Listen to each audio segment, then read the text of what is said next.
was good. You burped right when it went live. That was awesome. I thought I was right before but yeah, maybe not. Welcome all in the chat. Yeah. Welcome, John. Music in the house. Here's my favorite comment right now. Elliot. Are Jason and friends embarking on a crusade? Yes. No, it's a quest. Crusade is you go and kill some Muslims in the Middle East. Oh my gosh. Yeah. You can't say that in the first 30 seconds of the stream. You're going to get them demonetized. My gosh. Yes, Joel. We have to beat out Indiana Jones. Welcome, Paul. Breakfast King. Jason chose poorly. Right. Yes. You chose wisely. Welcome, Mark. Hey, Mark. They usually end poorly, 20 years away from home, fighting, marching, and raiding. So I guess he's describing what you're saying, Stunty, the crusade. Yeah. No, the quest. Wow. Crusade is religious. None of us here have any pretense of any religious or spiritual capacity in our seeking a record. I guess. You don't go on a crusade for a record? Like, you don't go... Like, a crusade means you kill someone. Would you kill someone for a record, Stunty? Oh, no. Maybe if they were mostly dead. Oh, my gosh. I asked the wrong question. Yikes. The question is, when was the last time Stunty killed someone for a record? That's... No, I haven't yet. But, I mean, come on, guys. Haven't you... When you buy people's records, old people's records, you're kind of killing them in a way, you know? Yeah. You're robbing them of their treasure and killing them spiritually and emotionally. That's right. Welcome, Piper.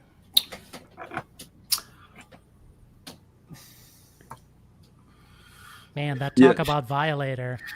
Go ahead, Stunty. What's up? Grails, as a Vinyl Piper is saying, Grails doesn't need to be defined, and they don't need, but we will. I mean, we're gonna go 2 hours. Oh my gosh! On the definition of Grail. Okay, you ready for this? Mm-hmm. Okay, welcome, Roberto Carlos. Grail is like saying, "What is your crush?" Wow, that's a different perspective on that. That's interesting, yeah. But can you have like a dirty crush, like Christy Gnome or something like that? Oh my gosh! Wow, why would you say that? Yeah, I had a friend here who was like, out of nowhere, was like, doesn't anyone else find Tucker Carlson attractive? We were just like, no one else does. You're on your own on that one. She was like, what? Wait, what?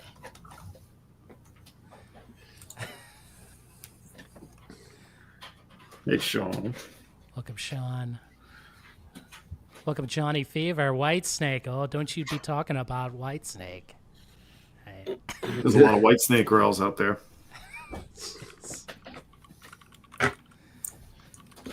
What is this, Joel? Get ready, because we're going to need Discog links for the records I'm going to show later. You're kidding, Joel. Yeah, Vinyl Doomscape is Discog's link extraordinaire. Yeah, it's true. This one is for Stunty. I think people have dirty crushes in music all the time. Yeah. No, mine are all super clean. No? Maybe.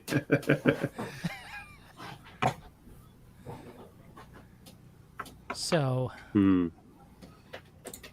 So, yeah, Jason. Jason, how do you define a Grail? Oh, man. I think Peniel Viper Jr. Yeah. is right. Before we turned on the stream here, he was asking, the Grail should be something you're seeking, right? Once you own it, it's no longer Grail, right? So I had to think about it, right? And that kind of messed me up, actually, And he wasn't the only one who said something similar. I asked Nathaniel Mars, what is a Grail? And he told me, he's quoting the band Wire, a Grail is a cup until it is sought. Right? So he, too, shared the wisdom, you know? Well, to clarify, okay, it's a technicality. What is a Grail that formerly was a Grail for you that is now no longer one that you could say, I now have? Correct. I can show one that will make Dom upset. Are you ready? Yeah, well, I like that Dickerson record right there. That one's piquing my interest. But go ahead. That's this one right here, Margot Yeah. Guerin, 1968, right? Yeah, 68, 69.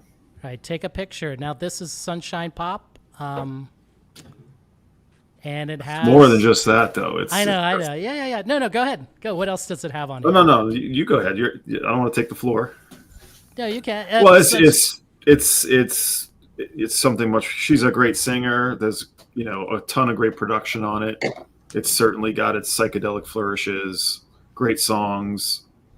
I mean, all of it. I mean, and for Stunty, you don't know this. It took me 20 years to get this. Like, I held this in 2000. Is that a Terry Red bullshit record again? No, get out of here. Come on, man. Rough panel right here. Dang. No, so I saw this 20 years ago at Car City Records in Detroit, and I held it, and it was like $200. So $200 in 2005 was a lot of money, you know? Yeah. And I was like, what the hell? Like, why is this 200? You know, and I put it, like, it was on a stack of rare records. I just put it away. And then, like, I checked it out, and then it haunted me for the past 20 years. And it was only until, this year that I finally was able to procure this, So Yeah. so you kind of defined what a Grail is. Does it have to be something like that, where you had to spend 20 years finding it? Or can it simply be just something you want right now, but you're about to drive down to your local record store and buy it? No, it can't be that. So it has to be not only something you want, but it has to be hard to find. It Yeah. shouldn't be available on any of the online Yeah. sellers at a given time. To me, It's a quest. yeah. You guys are way too romantic about this. Well, I mean, I hate the term Grail. I don't ever say it, but sure. I mean, there's records that qualify that for me, but you shouldn't be able to just walk out there, even if it's like really overpriced, and just buy it that day. That doesn't mean that you didn't really have a quest to find it, or it wasn't a difficult thing. The cool thing about Grails is that when you get one, you get to sleep with your best friend's wife as well. What? In the Arthurian legends. Oh, my gosh. Yeah. I missed out on that. And your wife missed out on it. And having a cheating husband. So I disagree. I don't think it has to be hard to find. I mean, obviously you're not going to say something that came out this week as a Grail for the first time. You're not going to do something silly like that. But I don't think it has to be something impossible to find. It literally has to. Like when we used the word about records in the 90s, like before the internet and all that shit, that literally was what it meant. Like a Grail was something that you didn't even know if you would ever get it while you were actually actively seeking it. That's the meaning you put on it. That's the meaning everyone put on it. The definition of the word is just something that is sought after. No. Like that's the Look it up. definition. Bring up a dictionary. It doesn't say anything about you can't find it or that it's hard to find. No, it means that it's not available, and you will have to work hard to get it, if you ever get it. A Grail is something that you might never get. Okay, Jason, you need to bring up a screenshot of the Oxford Dictionary and what the definition of Grail is, because it has nothing to do with how hard you have to work to get it. What is the Groove Seeker? Can you pull up the dictionary for the Grail? Please. I'm just going to go with Google. Are we? Oh, Yeah. we'll go. Yeah. All right, AI Google. It's just something that you're pursuing. No, then it's something that you're pursuing. No, that's the definition. I'm just telling you that's the actual definition of the word. So length of time pursuing has nothing to do with it, you think? A thing that is eagerly pursued or sought after. But I feel like the time frame is a big thing to me. Like, Yeah, if one day I decide, like tomorrow, if I get the thing I decided I didn't even know about, like a week later, to me that doesn't really feel like a quest or a grail. There's also a culture around it in the record collecting world, and that's not how it's ever been defined in record collecting circles. It's always been as like since I've been going to record fairs and building want lists, whenever people were talking about grails, that literally always meant something that would take time to find, if ever. So you're talking about basically slang. There's a slang definition too, if you look it up, Chris. Yeah, I We have. obviously not. That it's often rare. I just don't necessarily think it has to be. I would say Then- there could be condition as a part of grail. I mean, there's certain records you just don't find in really nice shape, maybe. I mean, that's a different caveat, and finding one in perfect shape or sealed. No, but like I think there's like a general definition, and then you may have your own definition for yourself. That's perfectly fine. I think Paul's definition is really on it. Yeah, so that one there, that's the slang definition, like a kind of a What slang. the? Get out of here! What the? Yeah, that we should just end the stream with that one. Right? What the? All right, let's go I, on here. I don't like the word grail either. In fact, when I use it, I have to use it to just because somebody else who is into records uses it, so I just use it to relate to them. Like So why don't you guys like that? What is the aversion you have against that word? Because I don't think there's a record that exists that I need to get my hands on by any means necessary. Like to me, that pursuit isn't there. Then it just means you don't have any grails. So, Chris, you're talking more about like just the effort you want to put into getting said record. Yeah, the effort and also the value, what I want to spend on what people consider grails. And to Joel's point, if I have the means to spend X amount on a grail, someone who has Ouch. a tenth of those means might have a different criteria for grail because they don't have the money to Yeah, but buy a certain like record. Chris, time is money. The other day I got a grail, a record, like a post-rock record that I've been after since 1998, and I got it for $25. Now, when you say you've been after it, those stunts, you mean like passively or like looking regularly or Regularly? No, I've been actively after it for 25 plus years. Or in 25 years, you never found a copy on Discogs, eBay, or anything. No. Okay. You guys, those are extreme examples. No, that's literally like the Grail, like the Holy Grail, the bucket, like where there's the blood of Jesus Christ. Like that's literally what the word is, where the word is coming from. I mean, there's records in my want list that I've never seen in person, never seen pop up for sale on eBay, Discogs, anywhere in all my time. So I think those qualify. Maybe I missed one at some point somewhere, but Yeah, see, I just call it my want list Yeah, because I never used the word Grail until Jason introduced me to the VC. yeah, It's it's not a VC, word yeah. I ever use in my regular. I'm not saying like a grail has to be expensive, but most things that people consider grails, common grails, they're expensive. So I don't agree with you at all. Like I think that like the vast majority of serious record collectors, they all have like grails that are just like the main characteristic is how elusive it is. If you want it, like if it's like $5 or $1,000, it's kind of the same it's not really the main problem. Like because Joel is after a lot of records that if he wants them tomorrow, he can get them. Because they are available. But those aren't grails then. No, they're not grails. They're on my want list. Yeah, they're on his want list, and it's just records he wants, and that he decides how much it's like. At one point, he will pull the trigger or not, but like a grail should literally mean that there is a quest, that there's a hardship. I think it's a And hardship I think to get this him. is To like get him. a. Sorry, go Go ahead. ahead, Joel. No, go No, ahead. no, you go. I was What you're gonna going to say, I say think is infinitely more important than what I was going to say. it's not. I think it's a hardship and a quest for me to get in the goddamn car and drive to a record store. That's so everything is great. What the? I think people collecting records, talking about Grails the way you're talking about them, Stunty, is just a way to justify. It's like part of the fun in what you're doing. Oh, I You know can what I mean? guarantee you it's not fun at all. I Yeah, I wish Okay, mean, there but was it's no like Grail. pain. It's that pain that you like because No. You're mistaken there. I wish there was no Grails for me. I wish that all the stuff that I want was readily available. I mean, the one I looked for the most and finally found last year was not that expensive. I mean, it wasn't cheap, but it wasn't like anywhere close to like an insane amount of money. But I just never ever saw it, other than the first day I saw it.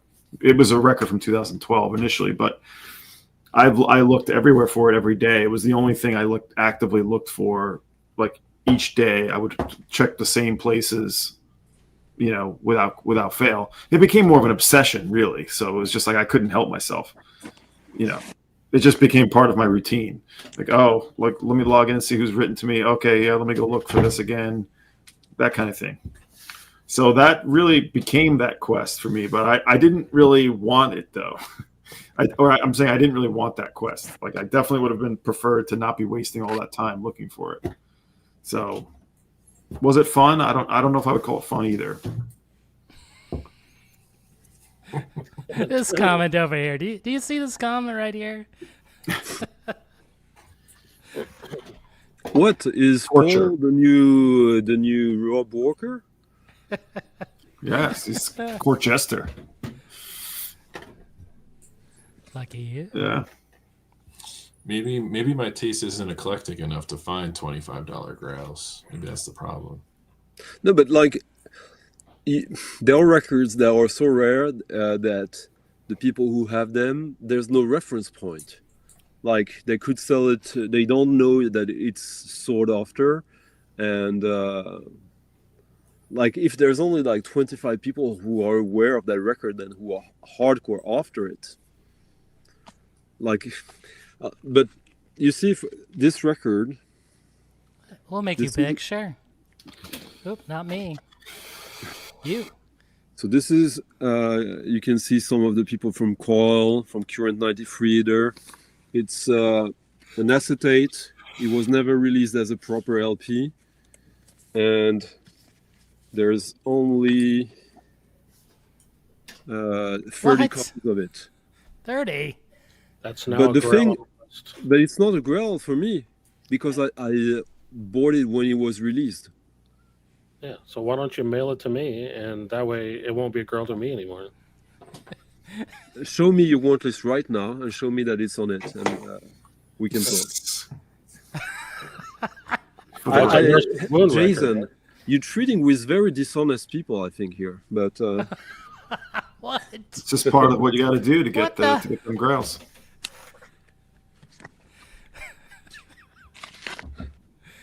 Oh my if you gosh. don't, I think that if you don't refresh your Discogs want list at least 30 times a day, you're not really after Grails. You are a rare breed, something. Okay. No, come on, dumb. Tell me I'm wrong. Yeah, I'm gonna say he's not wrong. He's not wrong. I will confess to something close to that. Yes. But right, yeah, I kind of do. I like this. I do want a Boy Scout badge after this discussion.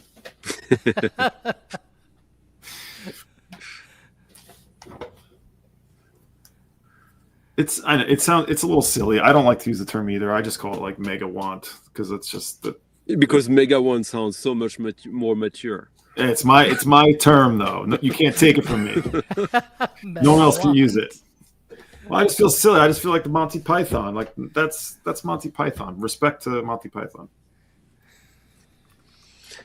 I don't care about the word like one way or another. It's just like it's a word that like for a lot of people before or after records, we know exactly what that means. It, like, if John B. Book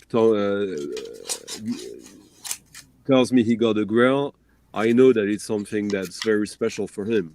That is like something like, oh, a chapter is closed. True. And yeah, you shouldn't be using it casually, I guess. Yeah, that's like when you got your Grail, like you made like 3 videos about it at least. I think And you still 5. yeah, you see, you did 5, and you're still talking about it. So Yeah. of course that was a Grail.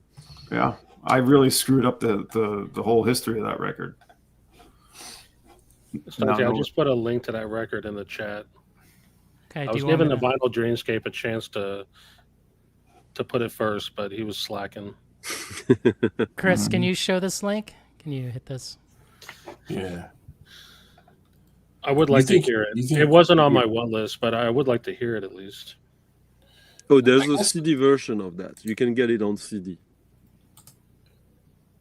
It seems like the definition of Grail also is going to depend on how long you've been collecting and what you've been collecting. Because I think somebody made a joke about shopping in the dollar bins and everything's a Grail. Like when you're new, Maybe. we forget when you're new what it's like buying your first 10 or 15 records. You're super excited, like, oh, I wanted this really badly. And they're not necessarily rare titles or anything. Yeah, I mean that's definitely a thing. I think a Grail is going to be different when you have, 10,000 records versus if you have 100 records. 100%. Well, it's still in both cases it's still a matter of hardship in terms of time and how long you've been looking for it. Like, it's perfectly fine to not have any Grails and to have records that you want, and you can just call them that. It's So the records that you want can't just, even though they're not highly sought after, you can't find some kind of Grail characteristic in that? no, Why not? because then the word you take the meaning out of the word, I would say.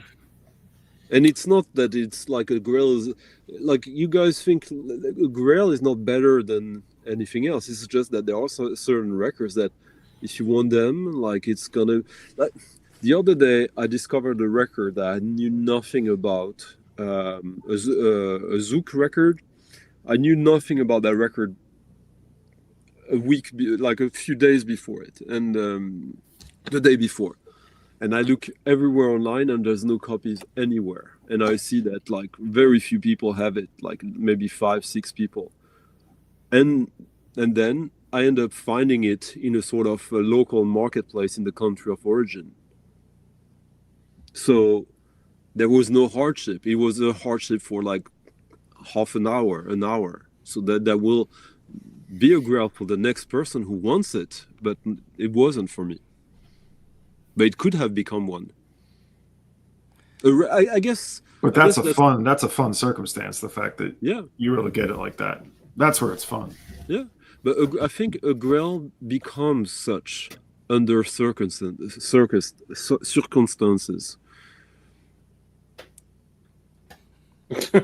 This is coming. So the question for Stunty here, there on this Discogs page it says have 15. Did you add yours to the 15? Yeah. Okay. I think I'm the one who entered it on Discogs, actually. Get out of here. I bought it, like, basically the label offered it. Like, it was like when in 2006, the internet already existed, Jason. And yeah, So this is your Cicero Buck. that's my old, that's one of my 2 Discogs accounts.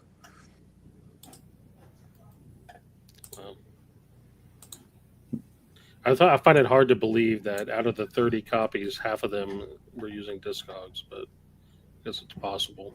Yeah. Possible, but doesn't mean like, some people, they just put it in their collection anyways. Yeah. So this isn't a Grail. No, it would be for someone who would be wanting it and looking for it for a long time because it's difficult to get. There's no copies for sale online.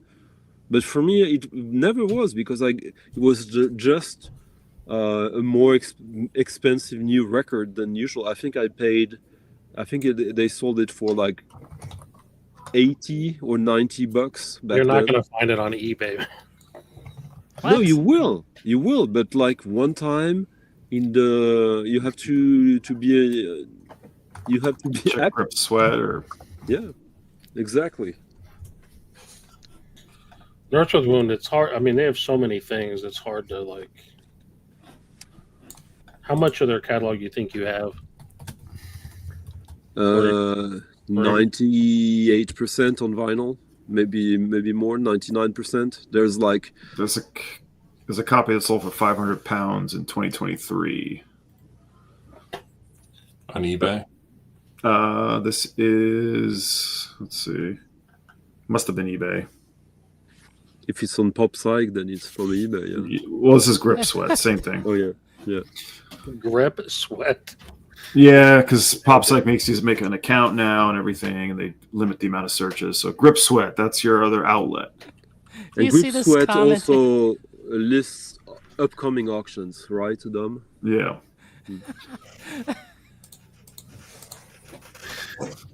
Well, I mean, should we worry about Paul? Usually he's way more put together than tonight. He's wild tonight. Yeah. Unhinged. Yeah. Yeah. So I put the poll because somebody wanted it, which you kill for a record Grail. This is wild. This poll. Thankfully, we have a lot of humanists. People with empathy here. 71% say no. That evil 30% say yeah. Ouch. Yes. Ooh. Hopefully that's just one person. There's only a few people have voted. E. No, there's 27 votes. So. Yeah, we'll let it continue. There's 70 people watching. We'll let it continue.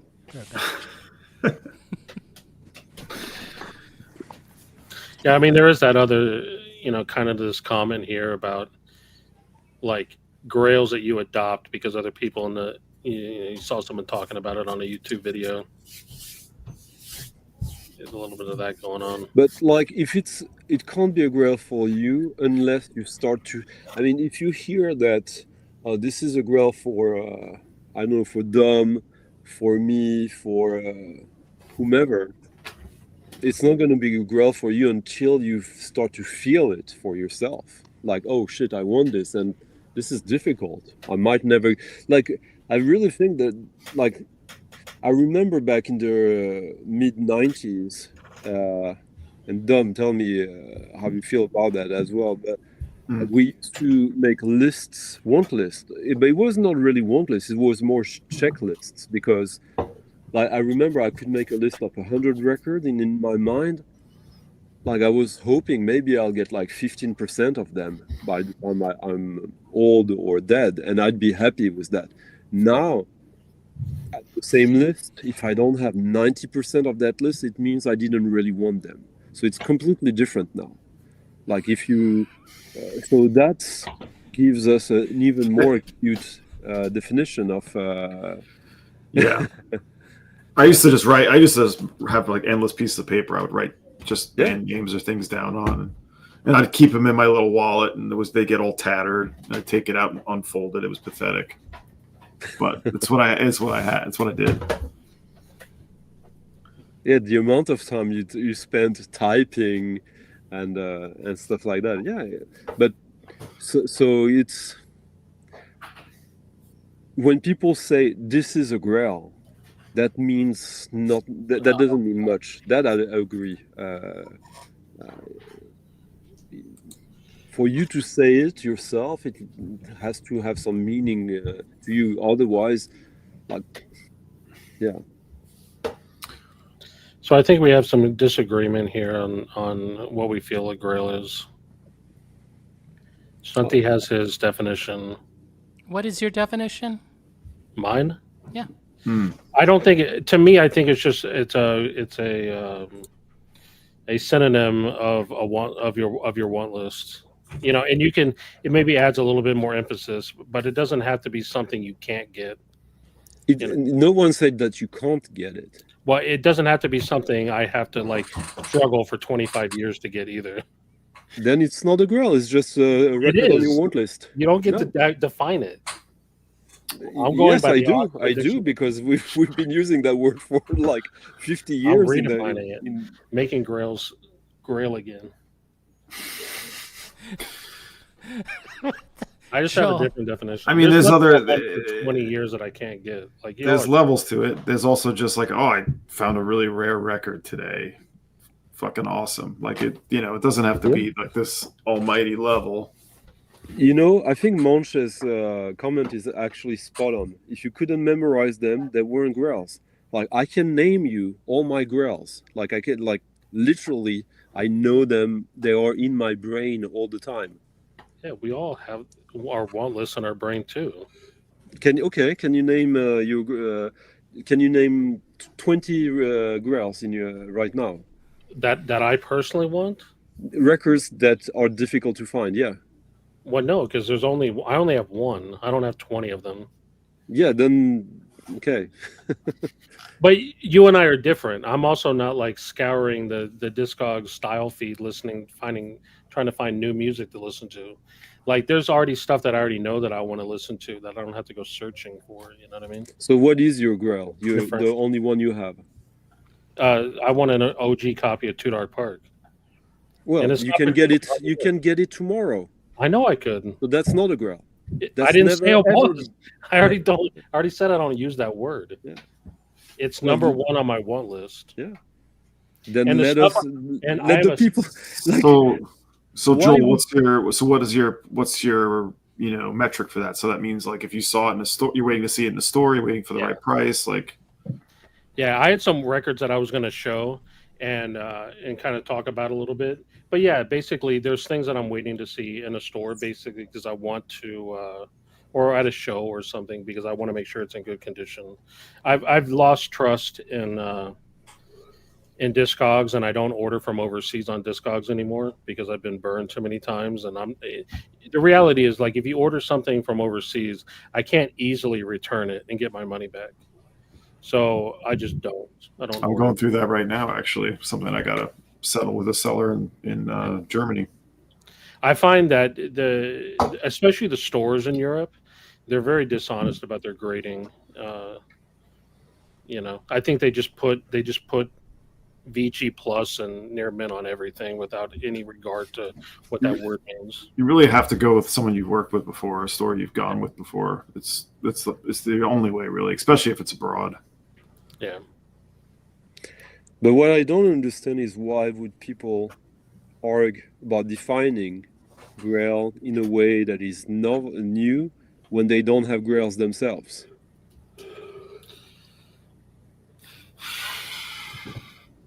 Well, I mean, I can concede if you want to say that what your definition of Grail should be everyone's definition, I'm fine not using the word and just using it's my No, but one. like if you said it yourself that you don't like using the word. I just didn't use the word. You know what I mean? Just like I never heard the word Zook before until you brought it up. Just I words. don't personally think I have any more Grails. Truly, like Really? nah, I don't think I so. don't think I do either, especially after this conversation. Well, not in the same way. What? I'm talking about in the way that I was looking for this damn thing every day with this one thing, this one record in all of these different places. Like I don't have anything like that right now. I Yeah. could maybe down the road. 20 years of me refreshing, Discogs. Yeah, sure, but This is insane. yeah, You know what though? Like Same. Nate said something in the chat earlier. Once it's reissued, if it's a Grail, I think I'm at a point with a few records that I guess would qualify as Grails for me. I'm just like, fuck it, I'll wait till the reissue comes out. In the Arthurian legends, when King Arthur sends his knights to find the Grails, it's a mission to death. Like they will seek it till some. No, but like that's literally what is going on in the legend. Percival ends up finding it by chance, but like the mission is literally you will like go and look for it until someone finds it. And if you don't find it, like, you will keep on looking for it till you can't anymore. And for me, that's the records that I'm after that way. That's the reality of it. Like, the only thing that differs a little bit from it is that sometimes, like, you reevaluate a little bit your grails, and or sometimes you look for a record is a grail because you have never heard it and you want it just to be able to hear it, and then someone uploads it on the internet and you realize, oh, I actually don't like that much, so off. I've had that happen too. Things I've thought I was really needing to have or looking for. Like, it's like, oh, when I did a deeper listen to it, I was like, I don't think I really care. So that's always fun. Here, John Bip Boom says Stunty didn't make up the definition. It's been around for decades. Before we start collecting records, started around the search of Charlie Patton missing records. No, that's what those terms. That term really makes sense to me, because a lot of 78s are still trying to be discovered, or there's no known copies of certain things. Either they were destroyed, or are being discovered like they didn't know they existed. That's, to me, that's like archaeology. That's serious. And I would never pretend that, like, Grails are a healthy thing either. No, definitely not. Jill, this will never happen. Just heads up. Is that like a fist fight? No. Mud wrestling match. What are you talking Mud wrestling, about? Yeah. Who's going to admit they said yes in the poll? There's something that Dom and I discussed also about these records that you obsessively want. Like, should we disclose them or not? I say no. I say yes. I like it. Wait, why wouldn't you disclose it? Hold on. Because you don't want to increase the competition. Oh my gosh. Of course. I've known you. How long have I known you? I understand why you say that, Stunty, but for me, I think someone out there is going to help me. And actually, the person that helped me getting my Grail was Stunty, ironically. And he could have bought the thing, but he didn't. So that's why I shared it with everyone, because I was like, oh, no, someone's but, like, help me okay. out. So the record Dom wanted was a record that I wanted as well. But when I got a chance to get it, and I thought, like, okay, Dom wants it even more than me. And if I get it, and I show it, he might feel a bit sad, and I thought, like, okay, I'd rather he have it. And Wait a minute, can you show the record again? What is this? Yeah. I don't know. I've certainly hyped this thing up to the point where it now has like almost 1,100 people that want it. Only Wait, 30, how many videos did you make of this? Like 60. Okay, what is it? So this is Brenda Ray. She's a English post-punk dub, lovers rock, really truly unique artist from the UK, upper, northern suburbs of not suburbs, but northern part of England. And she was in this band called Nafi Sandwich. They were doing all kinds of really interesting dub, left field, post-punk, a truly like melting pot of a mix of different sounds. Anyway, all those records are also pretty hard to get, and I have all of those. But she got access to the tapes from the Wembasi label, the Jamaican label that was actually a U.S. label that got access to all these like original rhythms from the 70s that were basically locked away. And she got access to those recordings, and she took those original rhythm tracks and she made her own recordings on top of it, which are her with doing all sorts of various percussion, like a lot of reverb, melodica, as you can see, and her vocals, which is the real unique thing. It's like she does like these really whispered sort of like she's like talking to you right in your ear type of thing. And it's totally insane and amazing. So it's a dub lovers rock type record, but the weird thing is it didn't come out on vinyl until 2012 from this label M Records, which a lot of their stuff is in print but for some reason they've never repressed. Her other compilation on this label is in print. You can get it, and I highly recommend that as well. But I don't know why. I wrote to her. I wrote to the label. I talked to everyone I could in Japan because this is a Japanese label.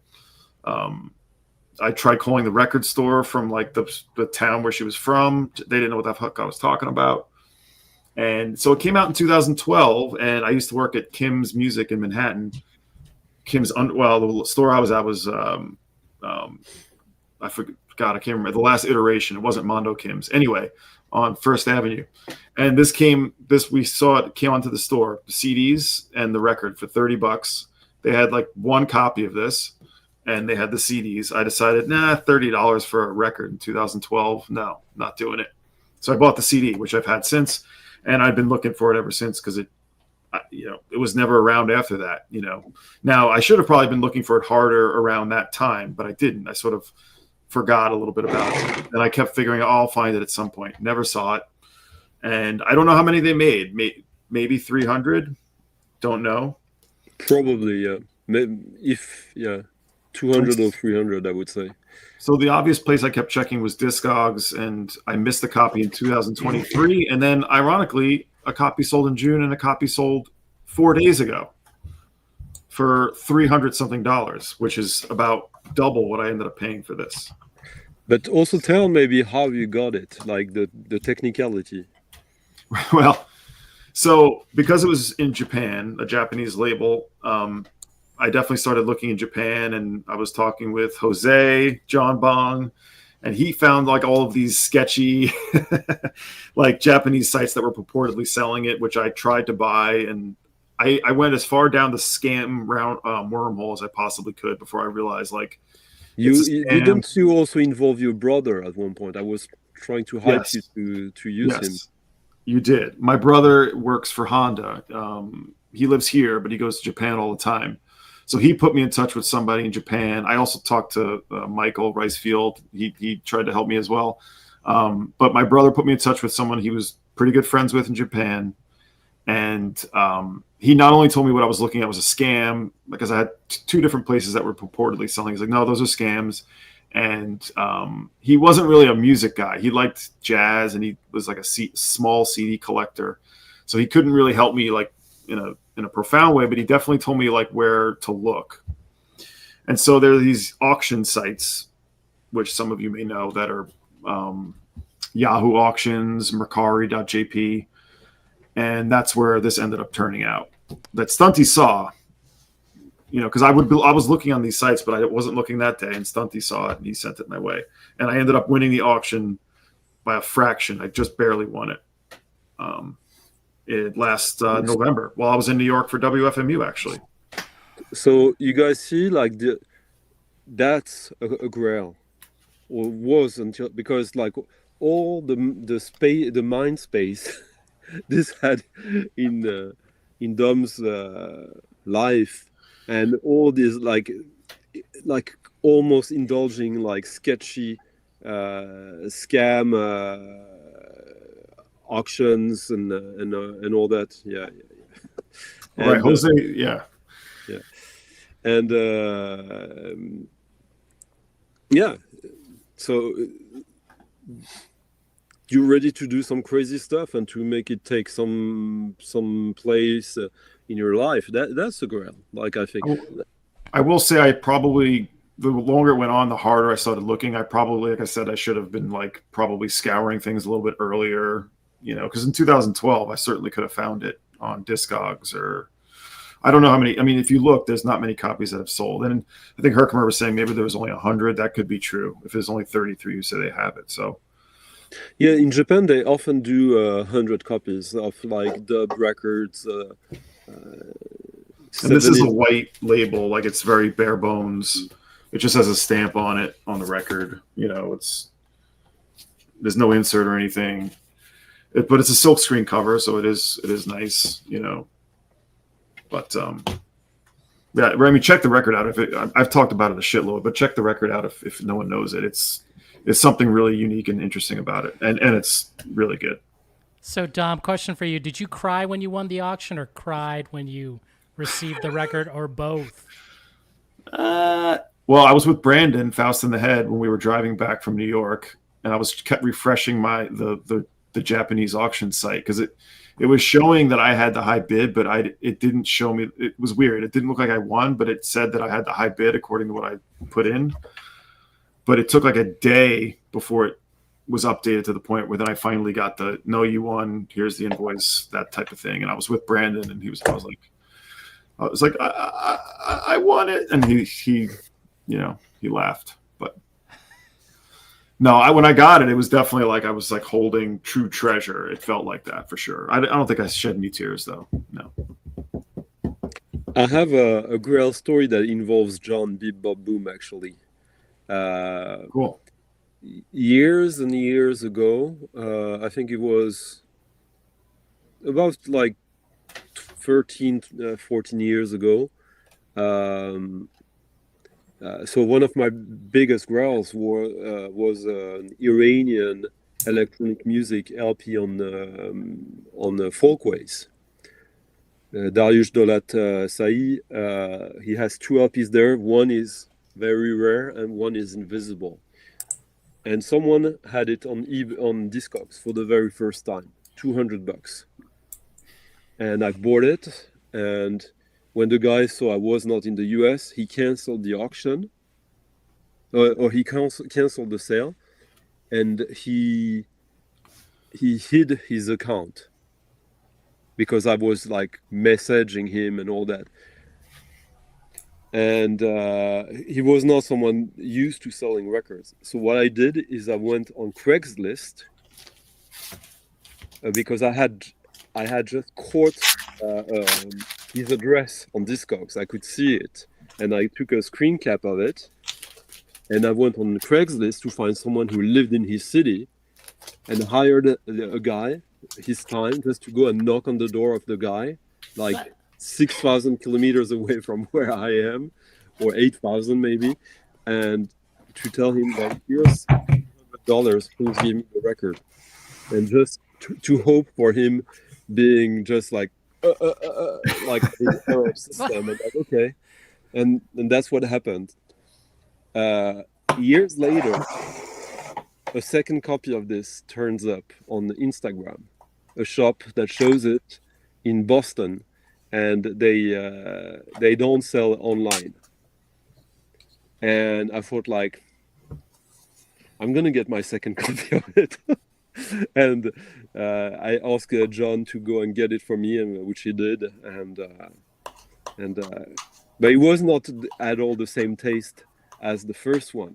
The first time, like I was doing victory laps when the guy called me back to tell me, yeah, I got it. The Craigslist guy. This time it was more like a transaction with some nice help from Bip Bob Boom. But it just shows like Grail, you will do something beyond just, oh, I'm looking for something, I'm waiting to find it, oh, it's the right price, I'll take it. Was it Music Research Library in Boston? I don't remember. Yeah, because they've definitely shown things that I've tried to get, and they're like, nope, won't ship it. So then it's probably that, yeah. Yeah, that's cool that John was able to go down. Like Alex mentioned it, Billy getting him the Dariush record in New York, just went out of his way to go get it for him, sent it to him. I mean, you know, it's like the reason I got that record was not to resell it. It was because that will be something that I can trade for something that is invisible. Mm-hmm. Like there are records that are beyond price in a way. Like that collectors, they stack up ammo like that. Like because I would buy another one of these if I saw it for sure. Yeah. It's in the sense like money is not the best currency when we talk about records like that. It's time and effort. Mm-hmm. And therefore, when you have doubles of records like that, then you have something more valuable than money. Here's an evil question for the panel. Would you disingenuously make friends with the Grail owner to better position yourself to be gifted? I might be doing that with you, Jason. Oh, man. Not the friends price, the magic price. Remember what I say. Yeah. The adjective, right? Yeah. Here's the question. Should I give this guy a link? Oh, baby. What will you contribute here, Jose Moreno Ron? What will you contribute? The panel will vote. I'm okay with letting him. Who else? Nobody? I'm all for chaos. Joel, do you want to sleep or do you want to continue? Was it just wrote like that? It's not a matter. It's not a matter of sleep. I mean, given the definition of Grail, I don't find anything that hard to get, and if it's hard to get, I don't. No, but like that's in your. So Jose could probably contribute to this. Because I'm sure he has Grails in that. Okay, I'll go send him the link. I'm going, my bedtime is the same either way. So I get out of here at the same time either way. Bring him on.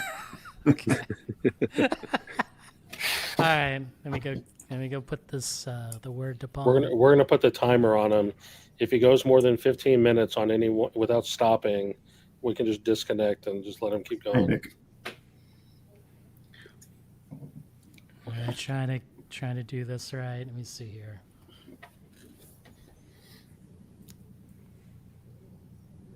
Look at this promise here. I would say more than one word. Less than 1 million. Oh my gosh. Like anyone's gonna count after like 5,000. What do you think? Does it matter if there's a Grail that a lot of people are looking for, or is it a true Grail that like no one else knows but is super rare, that is invisible, that only you think you're looking for? Like what, for example? Do you have an example? Well, like a Grail that everybody's looking for. Like, yeah, what would that be? I don't think there is such a thing. Well, one I know you're looking for, whatchamacallit? I can't even think right now. Don't say it. Well, it's like... No, but like, okay, let's be serious. Like, there will be people who will say Led Zeppelin, Led Zeppelin 2. No, Imboom on Strata. Oh yeah. That's a real Grail. That's invisible. But you see when you say that everyone is looking for, that's a little bit like judgmental. How do you mean? Well, all the people aware of it are looking for it. Mm-hmm. There's a lot of people who have no clue about that record. Most people. No, so for you guys, 1,100 people looking for this is kind of. Whoa, there's 1,100 people looking for that record. Yeah. Oh my god. Yeah, I think it's the one record I think would qualify as a Grail for me. There's one for sale on Discogs for $810, and 2,200 people want it. Well, how much is this? This is the one that's... Yeah, it sounds like a Grail, Chris. Yeah. Are there several pressings of that same record? I think there's only one German pressing. Then that's probably a Grail. And, sometimes if there's a copy that is vastly overpriced, available, that could still qualify as a Grail. Well, okay, so there's actually two pressings. There's one in 2007, that's $800, and there's a reissue in 2013. 2 copies available, minimum price is $1,100, and 2,100 people want that one. So is that really, a sort of? So what is it? It's not a secret. Are you keeping it a secret, Chris? Maybe just because I don't want to get made fun of, but. You'll tell us after the stream. No, I'll share it. I don't care. Is it like a desert session thing or something like that? No. It's the Whitest Boy Alive. Their first Okay. LP. Oh, So is it the Norwegian guy? Say it again. Is it the Norwegian guy? Yeah, the Kings of Convenience guys. Yeah. Oh yeah. Erland Øye. Erland Shit. Øye. Yeah, I so had no here's the idea. reissue. And then 07 is the original. This is like the only record that I would put in that category for me. See, this one might qualify as one. If it does get reissued, you'd start to see people start selling that thing. I don't know why it hasn't been reissued. I mean, it's 4,000 people. I'm sure some of the same people want the original as a reissue, but I was actually shocked when I went to go look for it. I'm like, you can't get this like at all. Well, how long have you been consciously after that record? Probably like 2013, 2014. So a good 10 years. Yeah, when I found out who they were, really. Yeah. All right, here he is, the one and only. John Bond. Welcome, Mr. He looks a little bit gothy. He looks like he could be a skinny puppy guy right now. Mm-hmm. I was one. Oh, I don't know about this. This audio is like DSD, Yeah. like 64. What the hell's going on here? Check your sources. Right.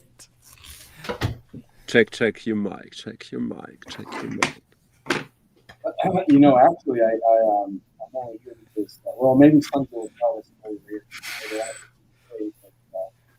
Your audio is dog shit, Jose, as you usually say. What? Your audio is dog shit. Yeah. I'm on You sound like you're in a submarine or something. This is it. This is part of the play. Let me try it. Do you need help? Do you need an IT professional?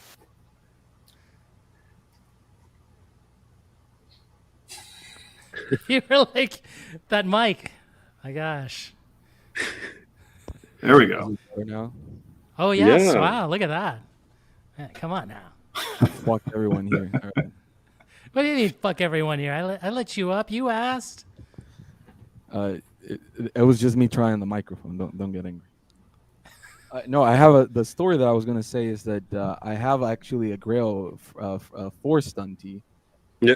But I am not only the reason why he's gonna get it very soon, but also the reason he hasn't got it. Because, I bought it You know? like almost 3 years ago now.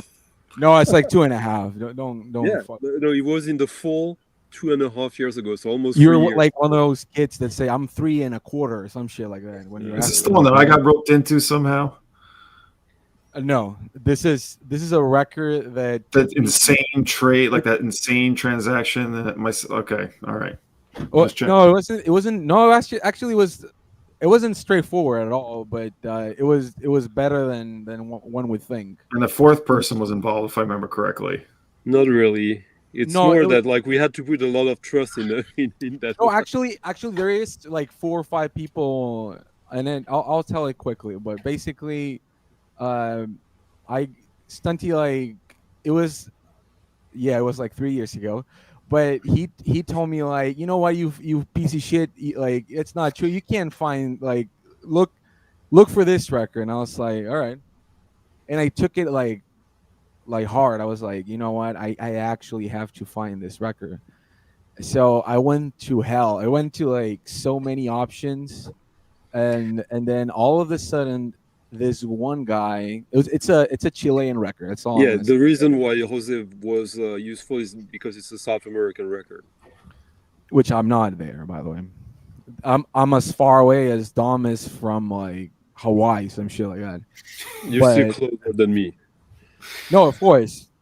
No, I know, but I'm still like far away. But well, maybe more. Maybe like Dom to like Japan, some shit like that. I don't know. No, but you speak Spanish. I don't. Sí, eso es cierto, pero bueno. But the thing is that so I found it's a Chilean record, didn't got pressed anywhere else. It's hard to get, and then a guy had it, just like among like Billie Holiday records and shit like that. It's like everything else was. And then I asked the guy if he would sell it to me, and then he said yes. And then I back and forth with Stunty with the pricing and the photos and all that, because I think like He knew what it was worth and everything. no, yeah, but it's like a few months before I think I have found another copy, and the guy just like ghosted me for like 2 days, and he was like, "Oh, I already sold it." So that was shit. But What? so basically, I got it in Chile, and then I had to ask a friend from back, when I was in high school, that he lives there, and then he couldn't do it, and then another guy that randomly bought a record from me from the label in Chile. I call him when I noticed that, because I had written down that he was like the owner of a store, so he was like gonna buy some shit from me. And then I said, you know what? I'll give you like this, like 3 records. Just help me get this one. So the guy went to another city because he didn't live. The guy with the record didn't live in the capital, and then he went on holidays over there. And then he bought the record, and then he gave it to a friend of mine from high school, and then he took it to El Salvador when he went on holiday. So I think that was like, because we couldn't. Shipping from Chile to like Stunty would have been like more than $100, right? I don't remember. Yeah. It was something. It was something crazy. So anyway, I was just like, it was already expensive record. So we waited, and then my friend took it home this December, mind you. So it was like 2 years just to get it to me, and then. And by the way, all this time, no other copies has ever floated around, because I've looked for one for myself, of course. So it doesn't really. It's not a. There's one that whatever. was put on Discogs yesterday or 2 days ago. One really? Yeah, 2,000 euros. Oof. Yeah. I don't even remember how much you paid, but it was what, 200, 300 Yeah, bucks? 200. What? So yeah. Yes. Yeah. Yeah. So wait a minute, is it worth 2,000 or worth 200? No, it's worth right now. I think it's worth 400. I think it's the cheapest copy that's ever sold on Discogs. yeah. The only copy it's ever sold on Discogs. So basically, I got it in December. No, and but then I've seen people buy it at Den Bosch. but for more, of course. For more than that, but there's not many people after. It's like these records that are so obscure that there are maybe 10 people hardcore after them. So if you're the guy with the most money, you're gonna be the first one to get it, and you're gonna pay a premium, and then it's just trickling down until the one who's on the bottom of the list hopes that the record doesn't get hyped before he gets his copy after. I will say that, yeah, so I'm finally shipping this to a friend. That guy is shipping Stunty somewhere in the US. So it's been every fucking where, this record. And now I actually became friends with the son of the composer, and I'm trying to get another record by him reissued. So it worked for everyone, I guess, but it still hasn't ended, I guess. So it's in your possession. You're sending it to the U.S. now, Jose? It's right there. Okay. He's sending it. I'm not gonna show it because fuck it. If anybody here beats me to getting that shit, I'm gonna be angry.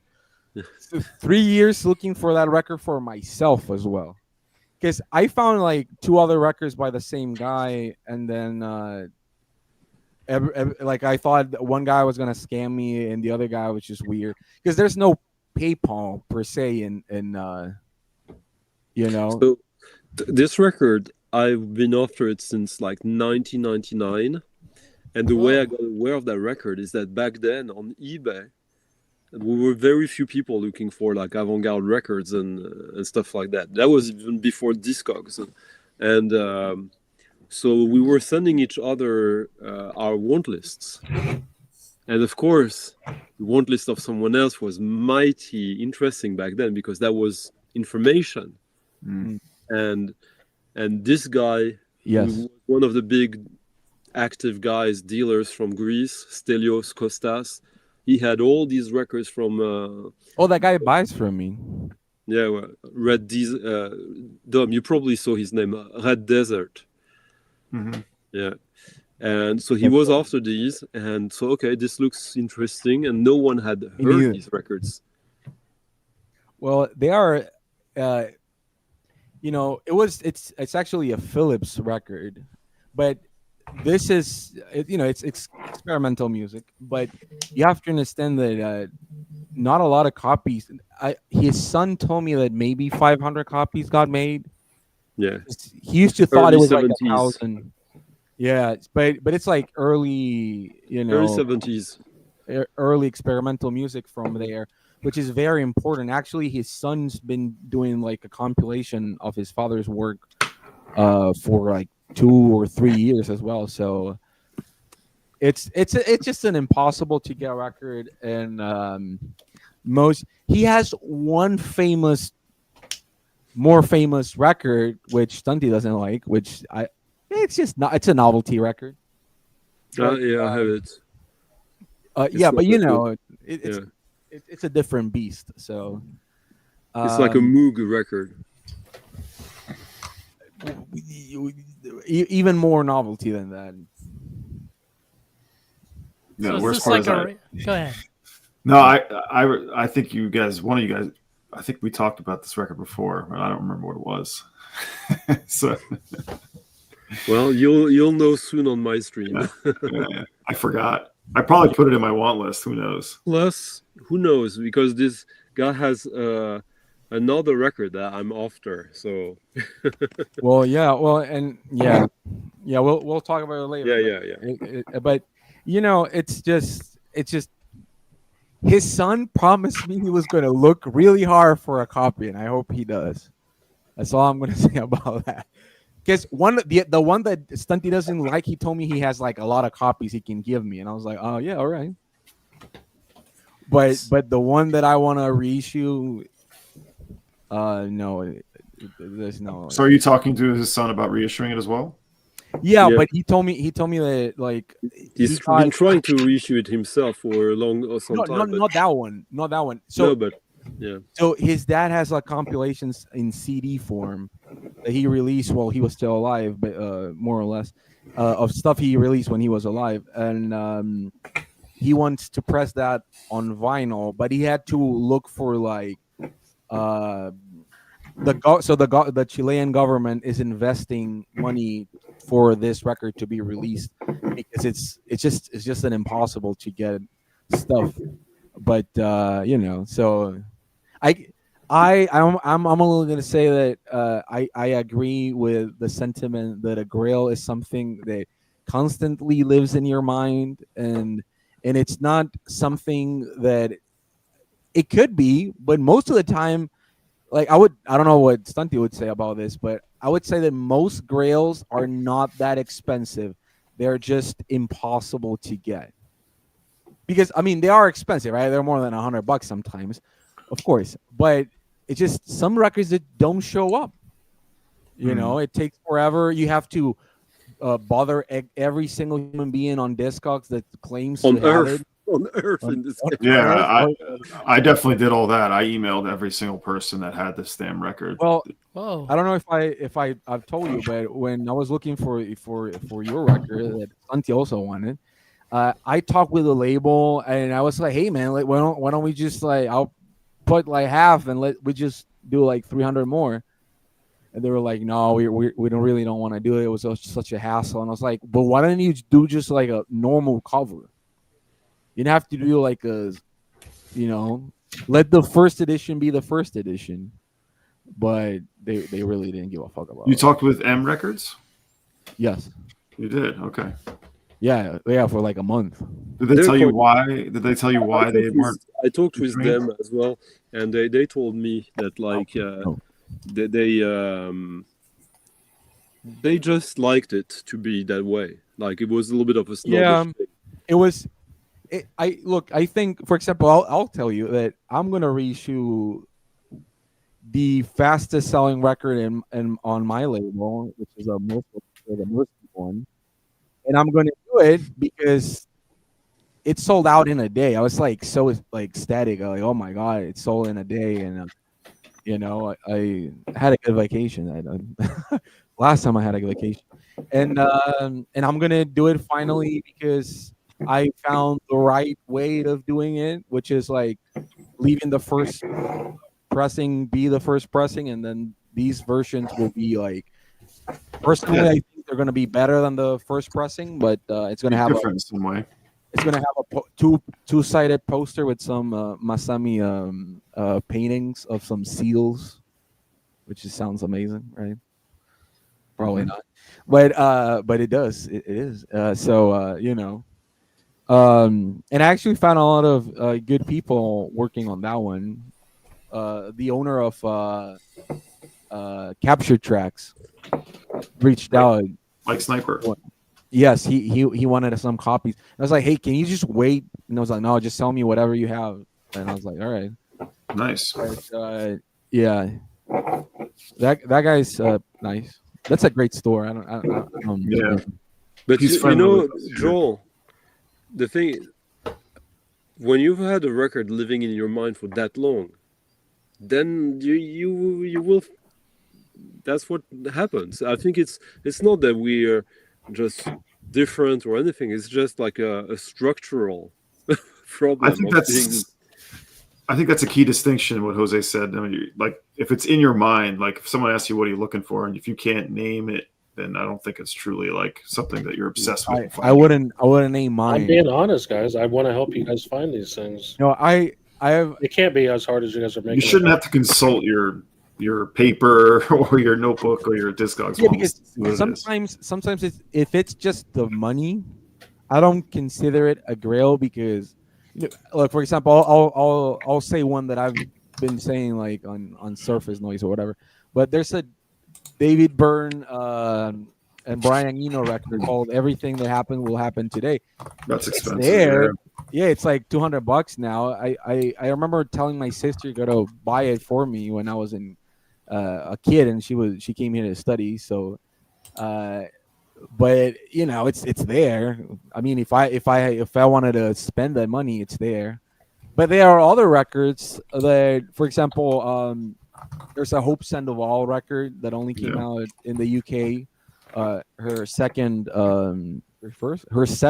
solo with the Warm Inventions. That it's just dumb money, It's just like it used to be a $200 record, and I saw it posted at $500, and somebody bought it, so it's now a $500 record. Yeah, that's the problem. Yeah, but the problem, Jose, is that you're not being very truthful with us. Like you talk about all these fancy records as being grails for you, when we know that the only Grail record we associate with you is this Shalinga or whatever his name is. Chalino. Yeah. Well, it is. They are Grail. Well, the things that are for me Grails, for example, like for my country, there are no copies for sale. Even if you have money, you can't buy them, and so that for me is a Grail because you just can't get it even if you have money. There's a 7-inch that I found finally this year. I got it for $10, and I think the cheapest copy right now on disc is like 1,000. So that's dumb math, or the ones that we discussed the other day, Santi, like the Mauricio Yankee one. Like I found it. It was in my want list, but now I'm like, should I sell it? It's like $800 for a record. It's just so dumb. Like I could get a reissue signed by him because he's doing some reissues now. Who's Jason, I'll get you to 1,000 for that Vashti. The OG. Yeah, this one, this thing. That's too. That's Goyen, right? Oh, okay, that's down there. Do you want me to go? I'll take Vashti over the Margot, but. Oh, really? Wow. Oh yeah, me too. But Dom, why not? Cool. And that's key to what is a Grail. Dom, why wouldn't you rather get a good record instead of that fucking boring Vashti Bunyan record? Wow, ooh, Liz. It's boring. You call boring. I call beautiful. That's the most stunty shit I've ever heard. No, but it is kind of boring in the sense that it's super rare, You It's- say that, it's- but it's- then no, you wait, say but it's not your fucking sentence. It's a decent record, but there's like hundreds and hundreds of records that are as good or not better that are way cheaper. Well, I that agree doesn't. with that. Yeah, sure, but I still really would love to have that record. Yeah. But I'm not gonna don't you pay think that in this case it's less your Grail than like it's an No, yes, I know what you're getting at. I totally agree, but yeah, I wouldn't call that a Grail. It's just the first pressing. It's like Nirvana, Nevermind. Now it's expensive for some whatever reason. You couldn't give me that shit away, you know. yeah, but Nirvana never was rare. The Vashti Bunyan was always rare. No, but people are spending $1,000 on the OG American pressing of Nirvana, Nevermind. Yeah, yeah. So you know, So these I Grails wouldn't pay more than $50 for it. These Grails y'all want. You actually want to listen to the music, right? It's not just for collecting. Yeah, Yeah. I don't. yes, Not, I can happily say this year I don't own any record I don't like, you know, or Come that on. I don't listen to. Have you Fuck owning managed? record. Have you finally sold all these like movie soundtracks with No, like the ones I like, I Adam kept. Sandler movie soundtracks that you have? I only have one Adam Sandler soundtrack and two comedy records, which I think is what you're talking about. Worst take since was it crap? there on- it is. Who the fuck crapped on Tex-Mex? I mean the food, yeah, because it Make gives you yourself diarrhea like every time you eat it. Jason, that's just such a boring record. Don't Hold do it. up here. Let's talk about this, okay? What year did this come out? That's another 71. 71. 71, right? Did this record sell? No. Hell no. She wasn't even around to promote it, right? She was in Yeah. the country. What do I forget? I read the book. I forget what the fuck was she doing while she became famous again. I She don't was remember. like pushing the wagon. No. What was she like was she a farmer? No, she was raped by Donald Trump. Oh my gosh. Yeah, he beat the allegation. That's the question. No, it's like Linda perhaps the other forgotten then reassemble into life Yeah. artist. She's a orthodontist essentially. Yeah, she was a dental hygienist. Yeah, so imagine her surprise. Oh my gosh. Every time somebody says Terry Reid, who I still don't know who he was, I thought they were saying Terry Riley, and I was like, oh. So every time I see that name, I'm like, Oh, there's a please bunch of do Terry not. Reid records right here for you. Seed of memory. Listen, I didn't know him either, but I the don't know music any was of good them. when he was doing his stream. I don't know any of them. Seed of memory is really You're good. better off than when you're gonna mix Teddy Riley with Terry Riley. Well, I am dyslexic as fuck, so I don't know what's wrong with that. What about that term?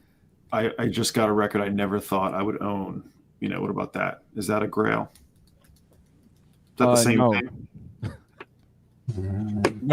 I have some of those. I definitely have a bunch of those that I could say I have. I have like that Mauricio Bianchi one. I was sort of looking for it, but somebody offered it for like $20, and I was like, all right,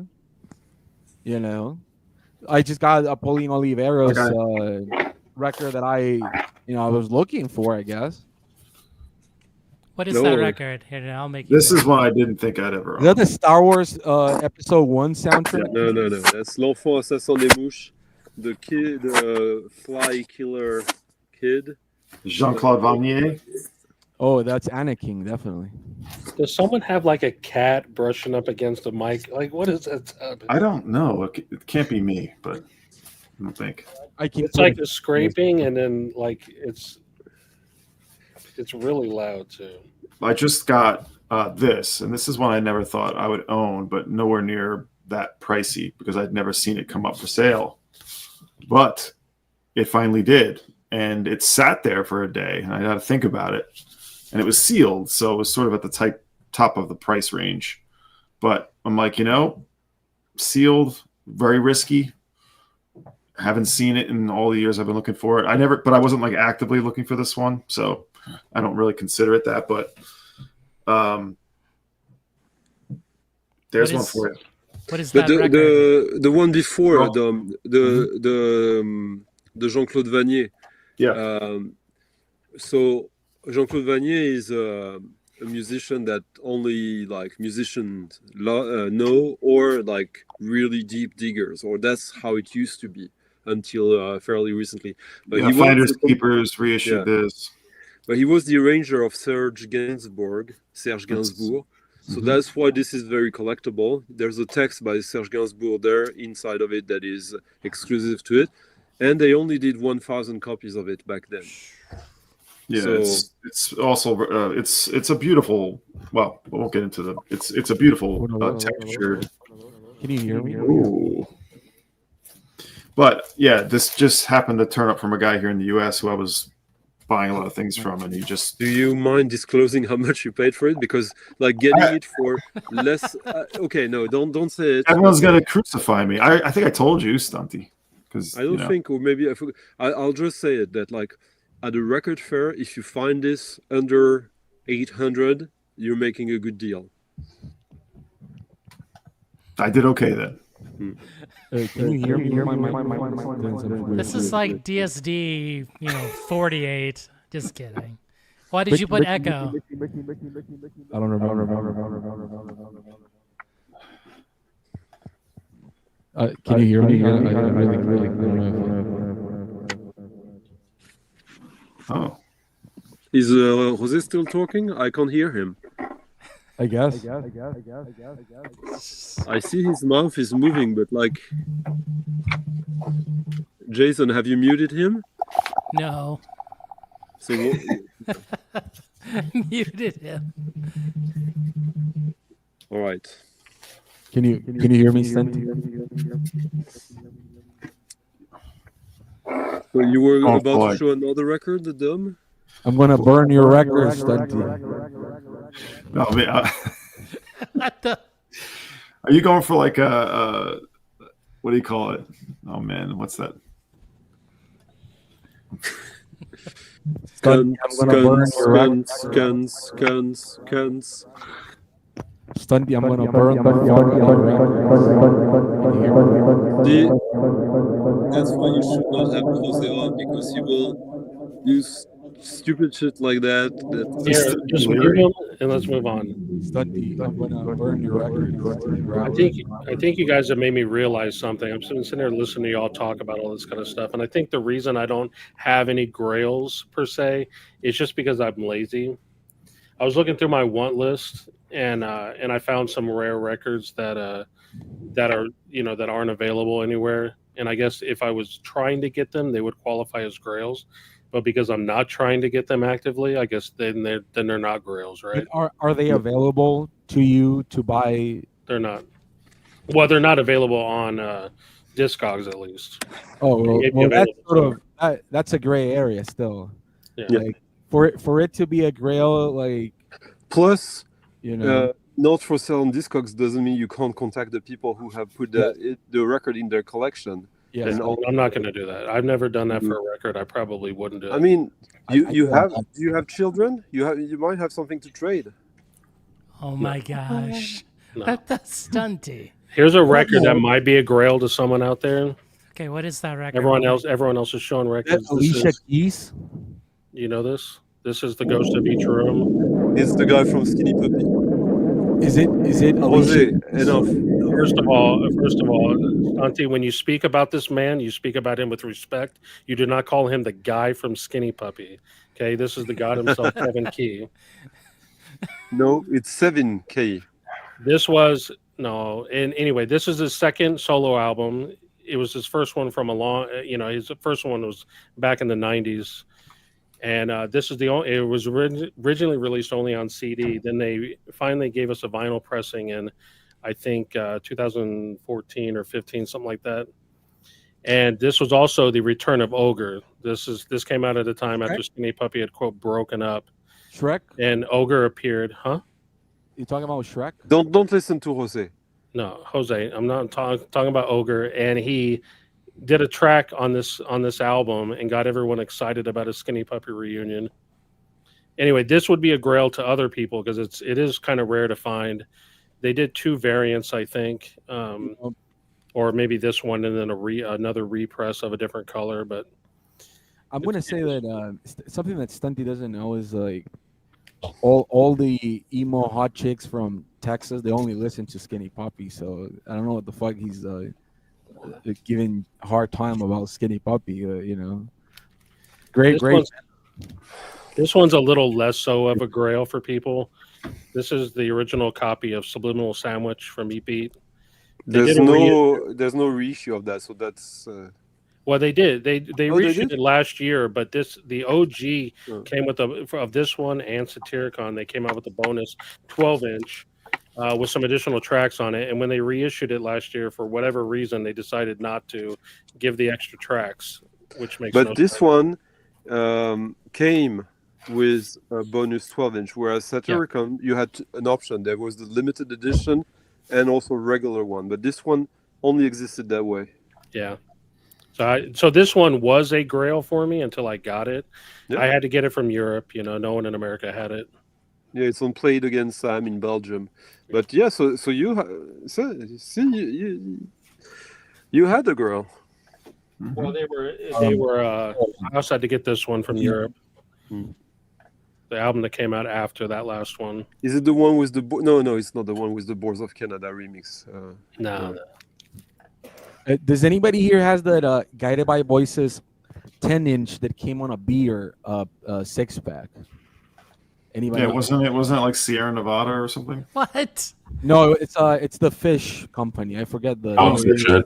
Yeah. Don't talk about it. Tokyo Brian might come if you start to talk about fish. No, not Dogfish. Not fish, but the beer company has the fish. I don't remember the name of the company. Dogfish Head. Dogfish Head. Dogfish. Yeah. Can I show a really rare record? Is it the 10-inch? Please. This is I'm gonna show one after you real quick. Oh no! What are you doing? Shit! Is that the Amazon Holy Grail Amazon? This is Steely Dan's Asia, really rare. What are you doing? Did you prepare that joke for Concert Birdie and you decided, fuck it, I'm gonna give it to Jason? No, this is for Jose. This is the other. I couldn't find. I lost my Fleetwood Mac rumors, so I just thought I'd show this. Is it autographed? Is there a bunch of cash inside or something? Oh my gosh! I wish I had an autographed Age. I only know one person that does. He's on this panel. You know, I will say that there are common records that I really want, but I know again not Grails, I guess. I will say like for example I would put some Ween records as Grails because I don't see them here. You don't see Ween records and they're all like Gist or something. Like they're all like completely fucked, like the original pressing. So yeah. You know, OG Ween records are just about as rare as you can find. I never see them. Pure Wava. There's a cassette. They have a lot of cassettes, Grail cassettes. But oh my gosh, there it is! Oh. Wow. Let me Jason first. Wow. That's the only one you have? Oh, No, I have a few. Do you have the pod? Hey, I do. Yeah. You have the pod? Is that going to be in your stack of stuff? Pollo asado taco. Oh, wow! There we go. There you go. On the All shimmy. of a sudden, Ween is Oh. popular again. It's kind And of then I crazy. have Ween's always been popular. No, not true, Jose. You know what? By the way, Ah, I want to say this. I just recently watched Road Trip for whatever reason. Like 2 days ago, I watched Road Trip again, and there's a photo of a chocolate and cheese on the wall. But more important than that, I want to say that Todd Phillips, the guy that did the G.G. Allen soundtrack, the G.G. Allen documentary. There it is. But, if you had Jose bringing up G.G. Allen on your bingo card, now's the time to mark off that square. Jesus Christ Allen, full name. And there's a scene that Todd Phillips is just on a bus, and one of the main protagonists' feet is just on the air, and he just like holds it all to the mouth. And I thought that was very G.G. Allen, so I just want to point But that see, like these, Dom's just shown these Ween records, and the chat is firing up now. Like, Well, everyone's, like screaming. I'm not like an OG original Ween fan. I got into very specific records like not that long ago, and I really You have sought some these friends, out. maybe? No, Yeah, these are the but But my these are the- point is, these are the three I really like, and I don't want any other Ween. Not that I don't want think it's any Wait, you don't good. like Cucaracha? What is this shit? You don't like La Cucaracha? That's a really good record. Dom, No. hold on. This White is the peppers. equivalent of me reaching out to you over Discogs. Are you going to sell any of them? No, so No. while I was making a sentence before I got interrupted by three of you, how do you know they're not bootlegs? By the way, You know why? fucking Americans. The center labels on. go the ahead. website. Go ahead, Stunty. No. Like, I respect your culture. Like, I don't want to get deported. Let me let me give some Brown information for Hey Joe here. It's called 12 golden country greats because there are 12 country great musicians on the record. It's not because it has 10 songs or would have. Yeah, it's like it's all Nashville guys, right? Yeah, it's all Nashville, like people that play with fucking Elvis Presley, that play on that record about pissing in the wind. No, I was just gonna say that I'm not like a Ween completist or anything. These are the ones that really mean the most to me. Like Pork Roll, Egg and Cheese. That song like was such a perfect song. When I first heard that, I was like, I want that record, and then I found the ones I really liked the most, and I left it there. Like so. You don't like Ween Satan? God, Ween Satan? No, but God? Jose, wait. My Mhm. point with this is that, like, I can see that a lot of people are excited by seeing these specific Ween records. If I would find them in the wild, I wouldn't even know like that they are desirable. Like, Yeah, you're too cool for school, man. Because you live in Europe. no. It's just it's not in my like- wheelhouse. I bet So- everyone here except Okay, you would I'm- love it. I'm- if I'm there was done. a Dom, do you have any Dead Survivor Milkmen? new season of Survivor. You wouldn't. I don't have any Dead Milkmen, but I do like them. I just never grabbed those records. The Shit Creek Boys. I want to show this record real quick. All right. Let me make it. Is that Alicia Keys? This is no. This is an OG German copy, German pressing. I know that. Coco Man, Rock. yeah. Their best album in my opinion. And this is a question for Stunty. I found out this year City Slang reissued this, but they only made it available in America. They have U.S. distribution. Why they do shit like that? Because we live in a globalized world, and like that, it doesn't mean anything only available in America. Yeah, but why do I have they distribute their they have like because it's also about pricing. I can't get it shipped from America. I have to ship it from Germany. Well, it's because Well, like, welcome to, like, guess how it is for people who live in Europe for most records that come from. I mean, I never I have no sympathy for you. You're Yeah, well, European. like the concept of You it's an import. fucking cheese. Jose, like, he asked me a Zero question. sympathy. Like, when he asks you a question, you can answer it. I can talk whenever I I just want. don't understand. I don't understand why they repress both of these records. This one, I think it was last year or the year before. This one this year in May. They don't make it available in the U.S. You know, they make us order from Europe. It just doesn't make any sense. No, but what, Joel? Like, what does it mean? They don't make it available to the U.S. Of course, they make it. If you want to order it, you can order it. It's not like there's a ban or anything. He means Okay, but that- this is a label that does release things in the U.S. They just chose to omit this one. They No, must have just figured they weren't going to sell that many Right. to the U.S. or something. Yeah. copyright. It's limited. The repress in 2025. I looked it up. It's limited to 500 copies, and there's still some available. Yeah, on their it's pretty standard for No one something gives like a that. shit. So why not just make it available in the U.S.? That way you have the 500 to spread it. It's copyright. Because it costs money to send it to the US. So if it's not a sure thing, like, the people in the US who want it are gonna get it anyways. You did. You're just the living proof of that they are correct. I'm gonna The people leave now. who are who are really into that, they will get it. Like, all the stuff that is only available in the US, if I want it, I get it. So it just means like, I get it that like, when you have old people like AGK who talks about an import, that's the reason why I didn't get the record. Like, if you wanted the record, like, you get it. Like, the fact that it's an import is irrelevant. We have, like, Well, there are planes and boats that ship stuff between the. hey, can you send me some of those Spaceman 3 records by ship that I'm missing? That would be amazing, you know. What? But Stunty. Yeah, me Jose is too. asking me randomly to send him my records from my collection for some reason. You know, just just send them like, you know, by ship. Yeah. By ship. By ship. Yeah, he says he's so easy by, you know, there's ships. So, you know. So if he can send me some of those Spaceman 3 records that I'm missing by ship. Which ones are you missing? You can't get them? I mean, I well, I was telling Stunty how there was a guy here that was selling 3B for years, and I didn't buy it. 3B? Because I thought it was the other EP that has the same fucking cover. It's And, confusing as hell, yeah. yeah, it's the other live one. And so I was just like, I'm not gonna buy it.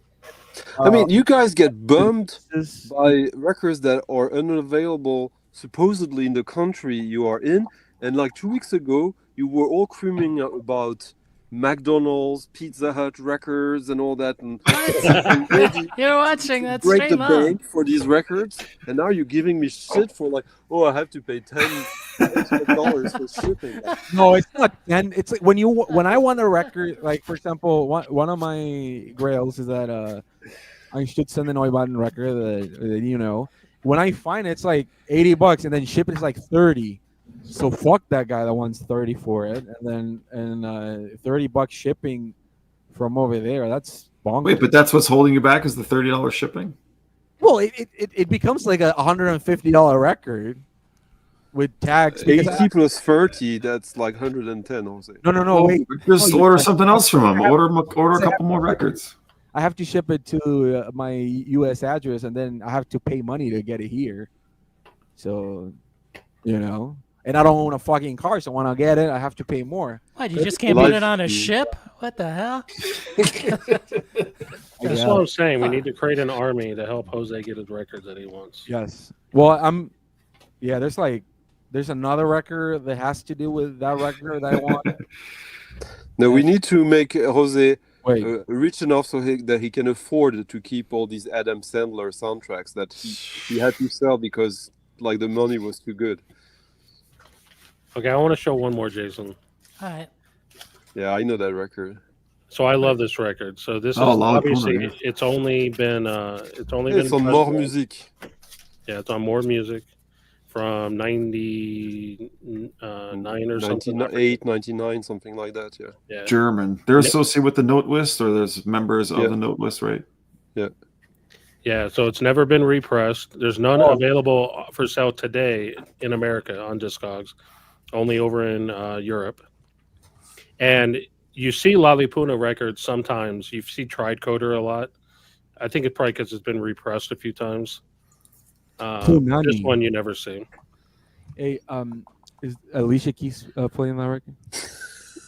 No. What the? Okay. What is your the- deal with Alicia Keys? This album is great if you haven't heard it, by the way. No, he just looks like, wanted us to laugh. We have to give him a laugh for this joke, and then it's over. Mm-hmm. This one you can find in America, but this is still a great album. Oh yeah, I remember that band. Well, it's Yeah. an American band. It is. Unfortunately, Ben this, passed away. Half the band passed away. Yeah, Secret Machines. Yeah, Yeah. Didn't they do an album or record with Prefuse 73? With who? Oh yeah, no, they Yeah. did a 7-inch. Yeah, they kind of like traded songs. I'm gonna leave now. oh, He's gonna go listen to Alicia Keys. You know what? that's gonna get those ships going. Right. I don't know a single song by Alicia Keys. Guess we'll be sending that on a ship. Did you see the to like the Mexico. disappointment in Chris's look when you say that? Like, I just don't believe that's possible that he doesn't know one single Alicia Keys song. I said besides the New York one. Falling in love. I don't even know the New That's a York Jay-Z one. song.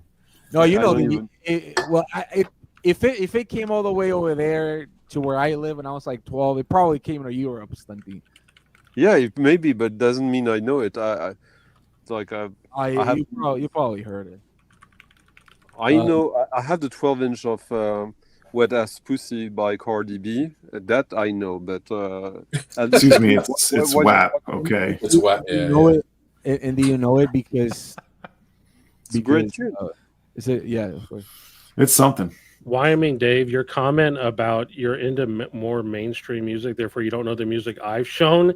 When Dom, Stunty, and Jose have been talking about some of the most obscure, fucking rare records in the world, We don't even name it. Like, like we talked about a record we need. at least the stuff I listen to has over 100 owners. Hey, I showed Ween. What do you want from me? Yeah, you did. Wyoming Dave likes Alicia Keys music, so I can tell you for sure that there's more people who know Nurse's Moon than Lalipuna. Lalipuna was like electronica from Germany, late 90s.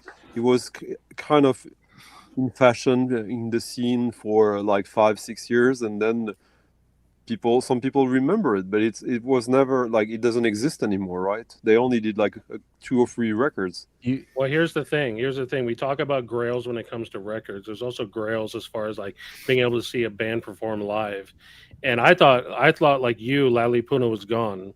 And then a few years back, they showed up playing at South by Southwest. And they were only playing one show. They played some German showcase or some show. I think it was a German showcase, but it was only available to you had to have a badge to get in, which I didn't have. And I basically had to like finagle my way into that place just to see them perform live, and it was amazing. I only know 3 things about Alicia Keys. One might be wrong. She's a woman. She plays the piano, and she's Ravi Shankar's daughter. yes. No, that's Nora Why Jones. don't we that's talk about Nora Nora Jones. Jones? Nora Jones. You guys fell right into Jose's trap. Oh He my said he's going to God. leave like By the 20 way, minutes ago. You remember now we like end up 5 talking minutes? about Alicia You remember Keys. 5 minutes ago when Stunty was angry? We're talking Alicia Keys, and now he's giving 3 facts about her life. That's She's a woman. fucking bullshit, right? Bob Dylan, cites her on one of his albums, or pays an homage to her. Has anybody ever seen Ween live besides me? I've No, seen them. Nope. Yeah. No. I haven't seen Ween. I haven't seen. Well, there's not a lot of bands that I'm missing. That I'm gonna see Spiritualized in a few months again, which I know. I've Steve seen does. Ween with the presidents of the United States of America Whoa. Awesome. in Some- 95, I think, or 96, Now we're 96. I was a kid that Was- loved presidents of the United States of America. I know you can tell by the way I talk about songs. Those songs I listened to a few months ago, those songs hold up well, I think. Match 5. Ladies and gentlemen, what's the second record's name? I forgot. I only know the big one. Love Everybody. That Weird Al Yankovic produced like one song. No band is great at a festival. The president of the United States. I talk with that guy, the main guy from the Pusa. Like 3 years ago, because he used to release like a bunch of digital records every month, and I want to release one cassette by him, but then it was in the pandemic, and he got it like, I don't want to receive shit, and he lives in the forest in the middle of nowhere, so I thought that was interesting. Anyways, I want to show something that I consider a grail that I thought I was never gonna get. And there's no 2 of them in the world, so I think that's interesting. And I've showed it before, so Stunty shut the fuck up when he sees it. So I have this book that What is it? What is it called? It's like is it like communist stuff? Yeah. It says "Why You Pick on Us," and it's a book that Because we got money. Is it the story of the VC? No, actually, ranking the obscure. What is it? Ian ranking the obscure. He helped me get this book. So there was an auction in the UK. They didn't want to ship it anywhere else. He got it for me and then ship it to Texas. You got V-cocked. I got V-cock, all over me. So this is Robert Wyatt's mother. She wrote a book about MS, and it's signed by her. Whoa. So this is Robert Wyatt's mother signature, or whatever. handwriting or whatever. What's the And book there about? there are no fucking photos of this book online except the photos they took for this book. This is the back cover. And yes, so that to me is a grail because I was literally reading the Robert Wyatt biography, and I found that online, and I was like, all right. Was What do it you think, Stunty? expensive? It was like 60 pounds, something like that. I have some Johnny Ryan comic books that are grails, but I can't show them here because otherwise Jason will go to jail. Would Margie Taylor Green love those comics? Oh No, my no. gosh. She's probably featured in them, but that's another story. Nasty shit, huh? All right, I'm gonna leave. But you know. See ya, man. Thank you. Peace out. Thank you, Thank Mr. you. Bong. Thanks for having me. I know Santi's gonna say some shit when I leave. This is John Gong, actually. He says shit when you're here. Here are 3 facts about Alicia Keys. Like, no, fuck that shit. All right, bye. All right, are you gonna do it? So what's the Those three- difference between like it's? I don't have the answer apart from the fact that they're not the same person. What's the difference between Nora Jones and Alicia Keys? I thought, isn't it the same kind of stuff? No. No, Nora Jones is more jazz flavored, I'd say. Alicia Keys more R&B. Okay. Alicia Keys sucks now. Nora Jones doesn't. That's also. Whoa. And her last like 4 albums are pretty sketchy. Okay, so I have a question for the panel. So this album right here, this is an OG, 1988. yeah, Wax Trax copy of Caustic Grip. What I don't have is an OG copy of Tactical Neuroimplant because they never press it in the U.S. So it's only have the European press on Third Mind, which I don't have. There's 28 copies for sale on Discogs. Can it still be a Grail? Can I still none in America? Can it be a Grail? No. Ah, fuck. Okay, it's off the list. I don't want it no more. Fuck it. Get out of here. I was hoping it was a Grail. Then I was going to go buy it right now, but Oh, it's man. not a Grail. I'll wait. I'll give it some time. I mean, a grail, I would say, maybe that's another layer of the definition. A grail is like when you don't have more than one option. If there are 23 copies available for sale, that means that you can wait till you get there's time. There's no urgency. Mm-hmm. Yeah, I do have time. I have time for everything. I want to show this one too, just because Stunty was talking shit about them a few streams back. This is an OG copy of Twist of Shadows by Zymox. Stunty I was wasn't talking claiming, shit about them. well, you were claiming that the only thing anybody knows from this group is Muscovite, Mosquito. Moscovite Mosquito, yeah. Yeah, but this is the better album. This is the classic. I have a few copies of this. It's been repressed a few times over the years. I have a couple OGs. Moscovite Mosquito was only on the Lonely Eyesore compilation, I think, which is why it's more famous because it sold like 1 million times more than this. Yeah, but who cares how many times things are sold though? You know? So these comments here. Let me. I'm proud of myself. I've showed almost every record I wanted to sell. I What? shoot them in. I only had one more that I wanted to show, and I'm going to show it real quick. This is even less rare than the rest of them, but it was a Grail. I wanted it for a long time. Oh, It's a good band. It's a good. Yeah, this album is fucking incredible. This is A Brief History of Love. This is the OG on 4AD. I think it hasn't been repressed, so it only has Wow. an OG. I remember that record. They never repressed that, huh? Nah.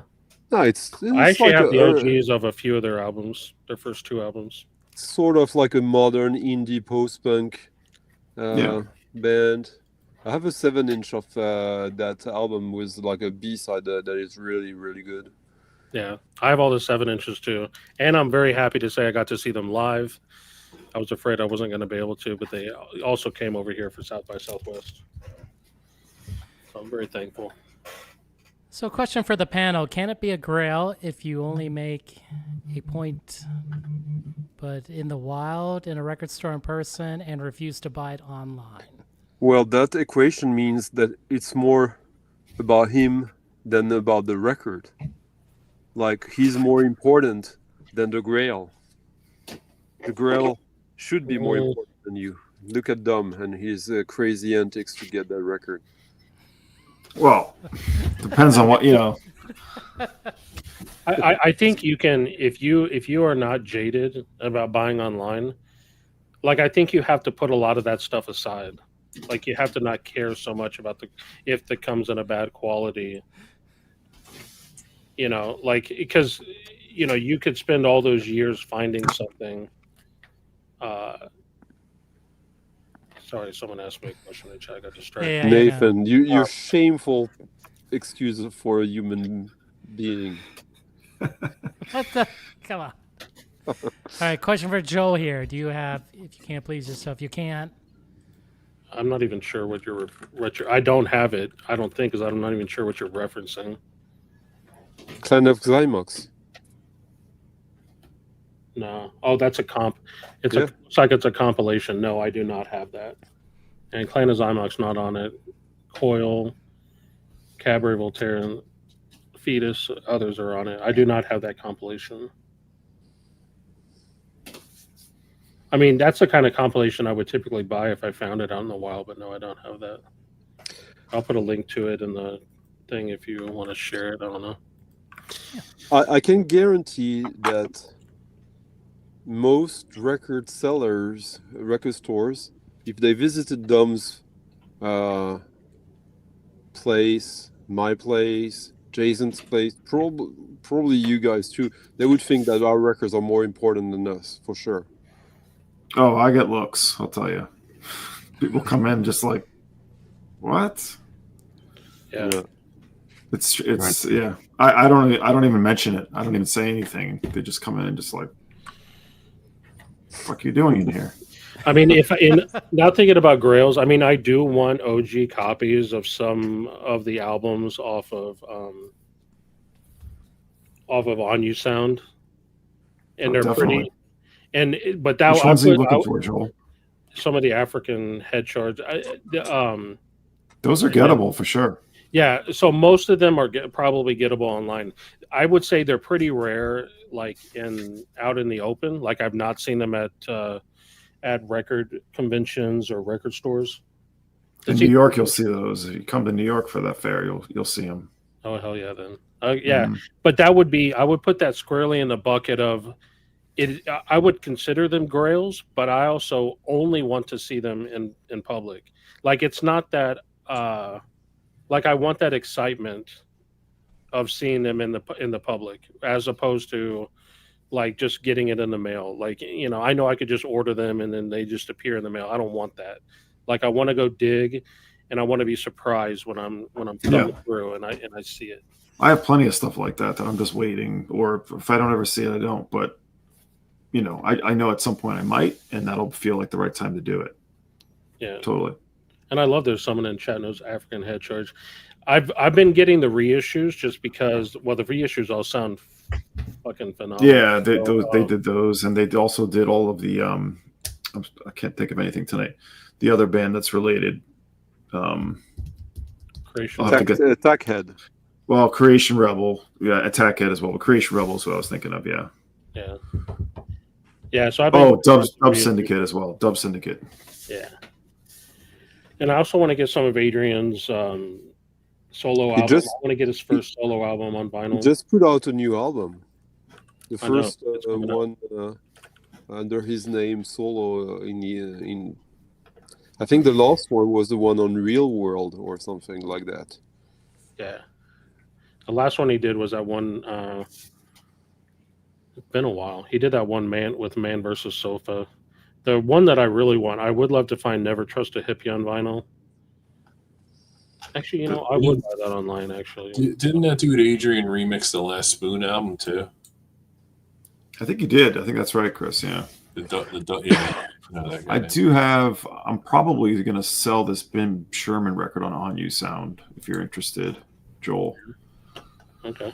From '82. It's more of a roots reggae record, but it's pretty cool. But Sherwood is all over that.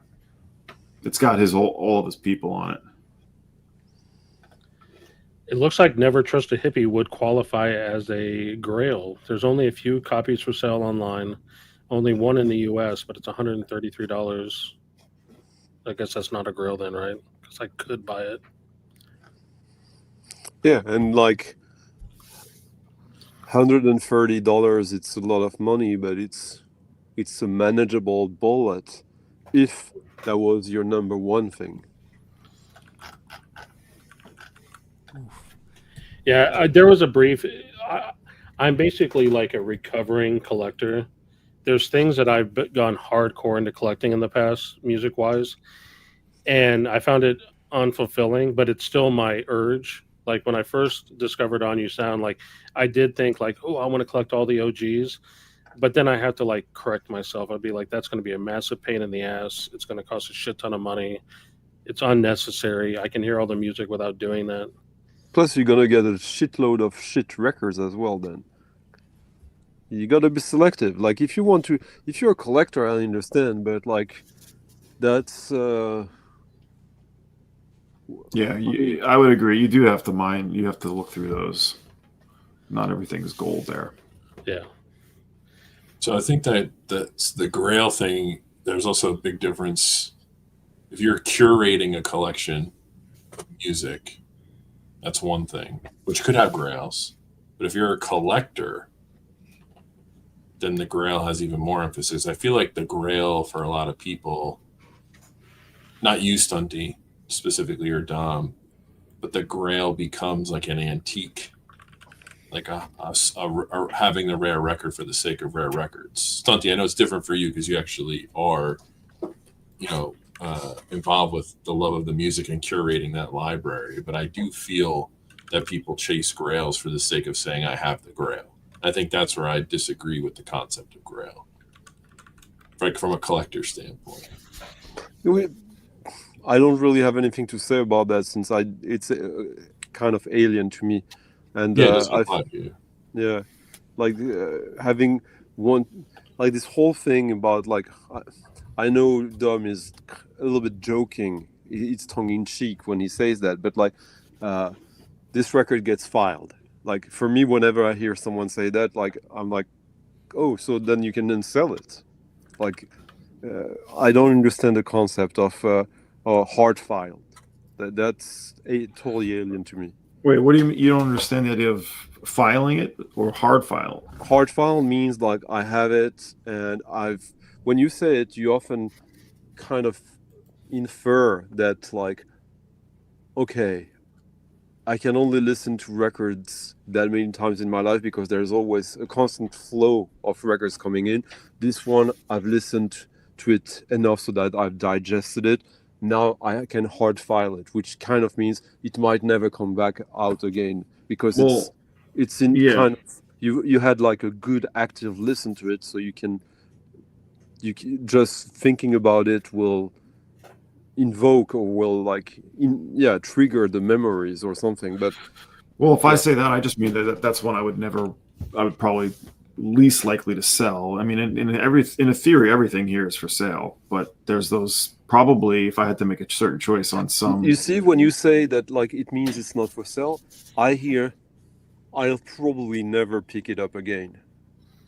Well, unfortunately, I only have so much time in my life, and right now my listening time is not huge. So yeah, there's stuff here I won't ever hear again, which is pretty. But don't sad you think to say. that like just by sheer fact of saying it out loud makes it even more reality? It kind of like takes away the possibility. Not for me, no, because like I said, I pull out things for doing radio. I pull out all kinds of things at different. So I at least do that, or that at the very least I can say, and then it's some years later I'll come back to it and listen to it because it stands in that sort of position for me that you know, is so important to me that I would pull it out when I'm wanting to. Yeah, any number of things can get you to take something off the shelf. You know, there'd be records I've been like. Chris, when you mentioned Ryan Adams a few streams back, like I hadn't listened to any of those records in forever, but after the conversation, you know, I pulled out Jacksonville City Nights and listened to it because it's a great record. You have only so much time. What's the difference between Ryan Adams and Alicia Keys besides that they're Oh human my beings? God! Sorry. What the hell? I put things away on the shelf for a long time that I may never listen to again, but I still want to have it. Or I have albums, I've rebought albums that I know so well that, like, you know, I play it for a little while over a couple of weeks and then I don't know when I'll play it again. But I don't like the fact that it would be leaving my collection. Like, to Dom's point, like pulling to DJ or something comes up or somebody comes over, like you have it available. Or my daughter is interested in something, or a friend is interested in something. It's like, oh, I have that. Like, let's throw it on. I mean, if I start going down that path of like it's filed, so I don't need to hear it again. Like, why do I have anything then? Like, I might as well just sell all. Just stream everything. Okay, Dom, that's a good idea. Let's start with those Ween records. I'll give you my address and ship them right over. No problem. Yeah, let's talk. And you don't need that early Tom Waits stuff that I've been seeking clean copies of too. So I probably don't. I mean, but there's also nostalgia. Okay, so that's another thing. Nostalgia is pretty powerful. You know, bringing you back. But don't you come in cycles too? Like, how much stuff did you grow up listening to that you fell off of and then you rediscovered again at another time? Or, you know, that might come back to you in a couple of years or 10 years or 15 years, whatever. And Yeah. like, yeah, you know, and I really did like that. Your tastes change. And Yeah, I'm projecting that I probably won't care. But there's things I've sold. I remember when I was moving one time about 20-something years ago from one place in Brooklyn to another, I literally ran out of space. A guy was helping me, and there was literally nothing else I could put in this car. And I had a box. I had like 10, 12 records. I literally just put them on the street. And so I didn't even sell those. And I know there was things in there like post-hardcore stuff like that I probably rebought. But I was like, whatever. I'll get them another time. I'm literally to the gills, and that's it. I let them go. So I didn't think I would really need to come back to those. Or if I did, I already knew the music so well, I don't need to have a record of it. It's fine. I don't need it. But then I felt differently later. yeah. I like Sean's comment here. You keep records that you'll probably never go back to. They're just part of the musical DNA, and I can't give them up. I definitely have a good percentage of records like that. Well, I think as you get older, you're going to start to say, like, maybe I don't need to keep this anymore. Your feelings on that might change. For right now, if I love this thing, even though I know it so well and I'm not listening to it, I'm still going to keep it. And I'm not a completist, but it's like, let's say a band or an artist has 5 records and I don't listen to one of them. Like, I'm really going to get rid of the one. Like, I don't know.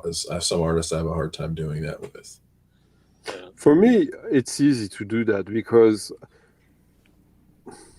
it's honest. And like whenever I go to someone's place and I see the collection, for me, it's more interesting in what they don't have than what they have in a way. Especially if you're a completist. Like if you're a completist, then you have to have all these things. You have no choice. If you decide to not get that one record, that you made a choice, and that tells me something about you. I think a little more substantial than. That is what Orange Margin's saying here is like, as I said, there's only so much time, and as we all know, we're constantly acquiring new things. So, you know, there's not a lot of places you can go when you're constantly hearing new stuff. I'm talking to you guys about new things. I'm buying new things. Like, yeah, I'm not pulling the older stuff as much. Like this, I don't have that much time to listen to. You know what? Then there's a point for when you get new records to only listen to them a little bit. To not like, you know, hammer them down. Like, I noticed that since I started to do these weekly streams and that I have a sort of pressure I put on myself with like every week I want to play new records, or to not play the same records at least, which means that sometimes you barely get time to spend with a new record. And I kind of like that because it means that the records are always fresh. Like I know why I got them. I just checked them enough to validate that point, and then I still live some sort of mystique to the records, and I enjoy that.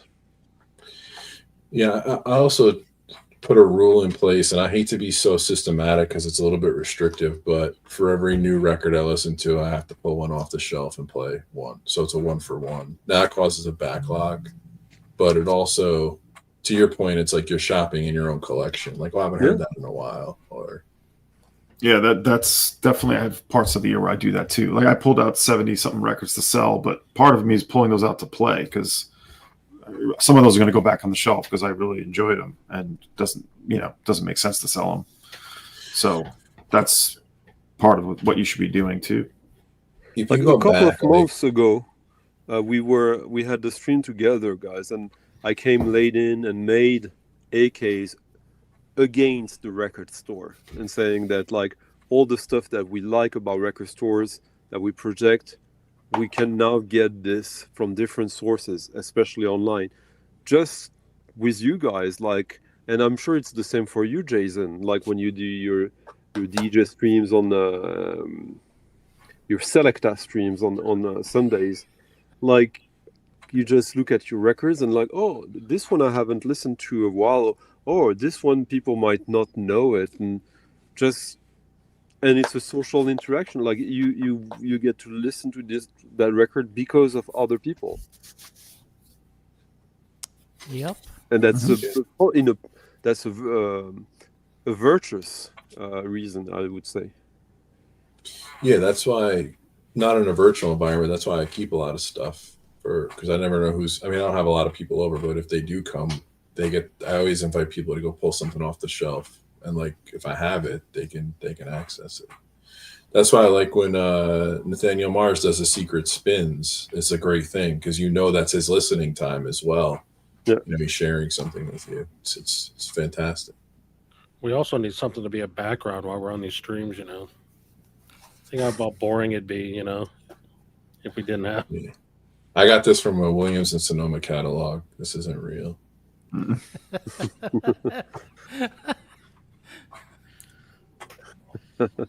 So I have a question for Dom. So it's really for everybody, but I want to hear Dom's answer first. So if you take an inventory of all the records you have, and you go back in time, do you think you still would have bought every record that you still own? Because that's what I think about. Like, this is on my shelf. Like, do I regret buying this to make it easy? Like, did I really need this at the time, and do I really need it now? That's how I sort of decide if I'm going to sell something. Well, yeah, I guess that's kind of what I'm doing when I decide to sell things. Yeah.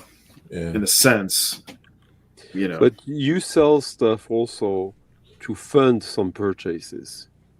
Yeah, I have to pay back some purchases. So I'm going to be doing there are some sales you make that make you bleed a little bit. Oh, definitely. Yeah, I'm kind of doing the same. I'm selling stuff to build a WFMU fund. Like, yeah, because I know I'm going to have to replace. So I'm trying to build a little kitty. That's smart. Yeah. Yeah, And I can send you my address. If you're interested in selling things. It's good to know.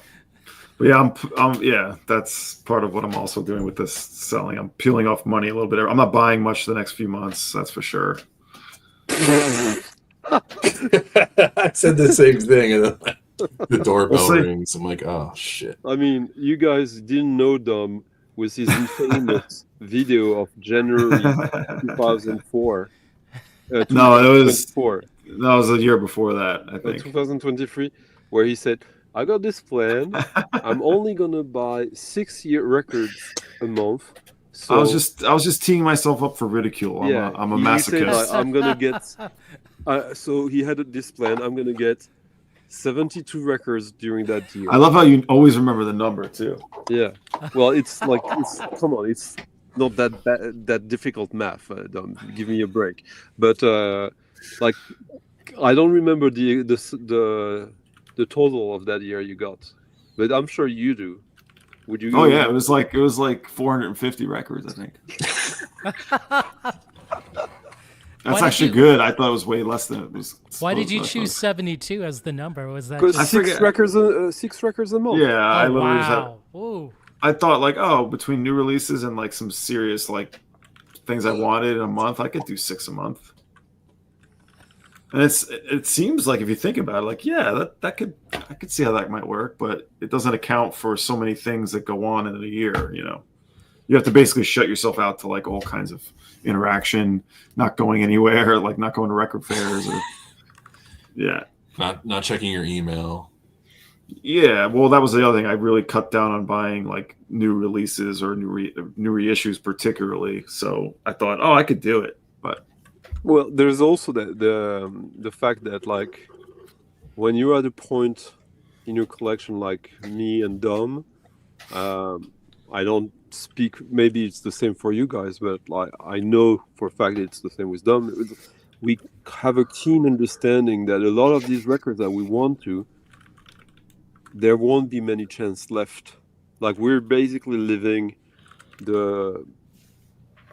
at the tail end of a wave of us being able to get certain types of records that like in 5 years, 10 years, it's over. It's finished. perhaps. And also, yeah, I don't know how long I'll keep going at the pace I'm going at for just because of getting older, just starting to really think about different things to spend money on. But also like what John Bip Bop Boom was saying, like at some point I can stop and I have all the rest of my life, hopefully a long time or a decent amount of time to listen to this shit. I say shit in the best of ways. I mean this in the nicest way. You're not going to stop. It'll be more than 72.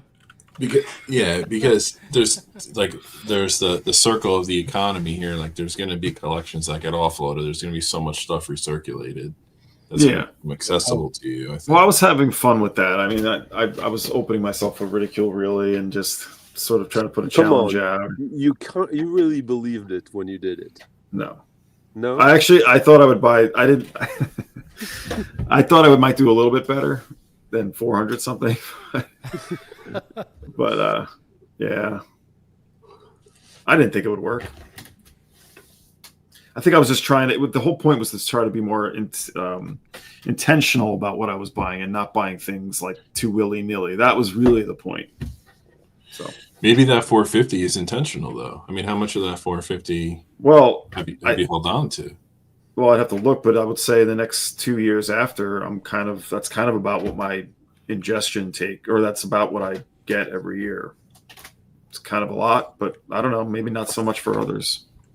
I think also that like there's something that we rarely say or acknowledge is that we are literally living in a golden age of music, of new music.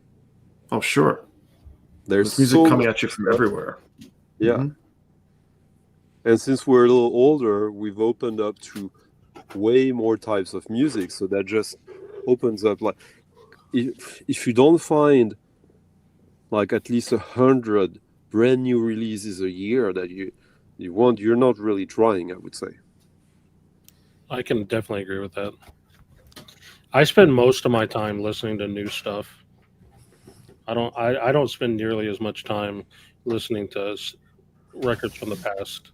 There's so many good records every week. I do partly this because of the store, but I also do it because I'm interested in it. I listen to, I don't know, like 50 or more things on the new release list that come out every month. I don't listen to the whole album, but I'll listen to like some tracks on all of them. Some of them, like, I think are so good that I'll listen to the whole thing. But I spend a good deal of time. But because there's so much new music coming out, so much of it gets ignored. You know what I mean? It just, that's part of the fun, finding it, because it's true that it's also like finding needles in a haystack in a way, but that's part of the fun. That I find very grueling to do. I know you do that excessively, Stunty, as well. To listen to streaming new stuff all the time is really taxing to me. I find it hard to even. It It feels is really. taxing. I find it hard to really find something I'm truly interested in. Maybe that's the point. Maybe that's better if I'm finding less. But I feel like it's to order to give it a fair shake. You really have to hear. Sometimes you have to hear a good amount of it, and like Yeah. I might at times like skip over something and stop it and totally miss something that I would have loved. But like, how do you physically, account for all that time to do that? That's the problem. This is like one of the things I have some friends that say this about me, that my taste in music is too forgiving. Like I just like too many things. Like if I listen to like one or two songs off of a new album, if I even think it's even remotely close to something I'd like, I'll buy it for the store and put it in, The question becomes with new stuff is like, yeah, it's very rare that I hear something new that's like mind blowing, like you're doing something new. Like the first time I heard Idols, they're not like completely mind blowing by any means, but like that was like a band that really like made me sit up and pay attention. Fontaine's DC is another one. So I look for the bands that are like doing something, and sometimes, you've been around long enough. A lot of stuff is kind of rehashed. You kind of heard it done before, but it can still be mind blowing if it's not what's being done at the current time. Because we're forgetting all the kids like discovering things for the first time. my thing is like, as I'm listening to new stuff, it's like, okay, this is very good. Then the next step is, do I need to own this thing? Do I need this record in my life? Or do I just like it enough to just say, oh, that was cool. Great. I'd let it go pass me by. So I'm trying to make that next step of like, do I need this physical thing in my hand? Yeah. I usually think about like, am I going to listen to it more than once? Because there's just a metric fuck ton of records that I listen to once, and then I just won't listen to it again. Not because it's bad, but just because of time. So I think the stuff that I buy for myself is things that I know I'm going to listen, or I'm pretty sure I'm going to listen to more than once. It's hard for me to break that habit since I'm like 8 or 9. This has been in my DNA. Like every week, go to the CD store at the time. Every week, work in a music store. Like I just buy shit. I just buy records. I don't think about like, do I really like it? I don't think about, am I going to listen to it? It's like, oh, that looks interesting. Scoop it. And I think as I've gotten older, it's been like a lot less blind purchases. Like when I was younger, if I like saw an album cover or it was on a label or it was like related to a band or an artist, it was like an immediate scoop.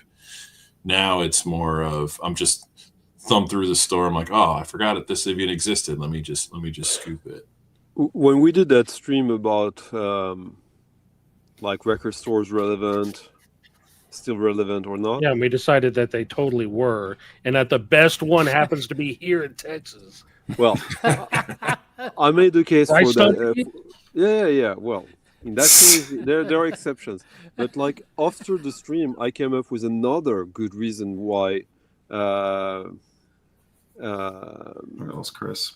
Yeah, why we can do without record stores. Oh, please tell me more.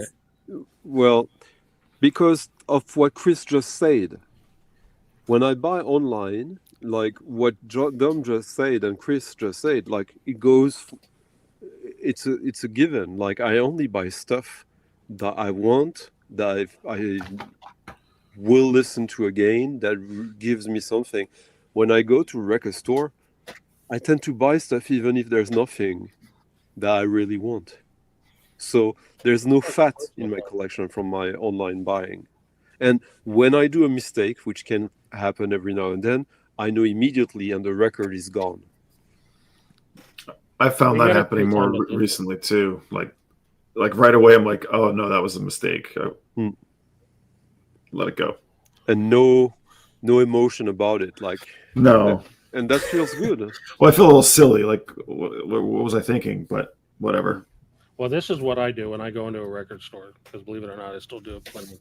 I'll be looking through whatever. I'll pick up the things that I want to buy, but then I'll walk around the store for a little bit. This is why I spend like hours in stores, because then I think, okay, like if I can hold it for 30 minutes or whatever and still want it, then I'll buy it. But a lot of times I'll put like half back because I'll realize, okay, like it's obviously I saw it, it's cool. Like I wanted to hold on for a little bit, but I know I'm not going to really listen to this, so I put it back.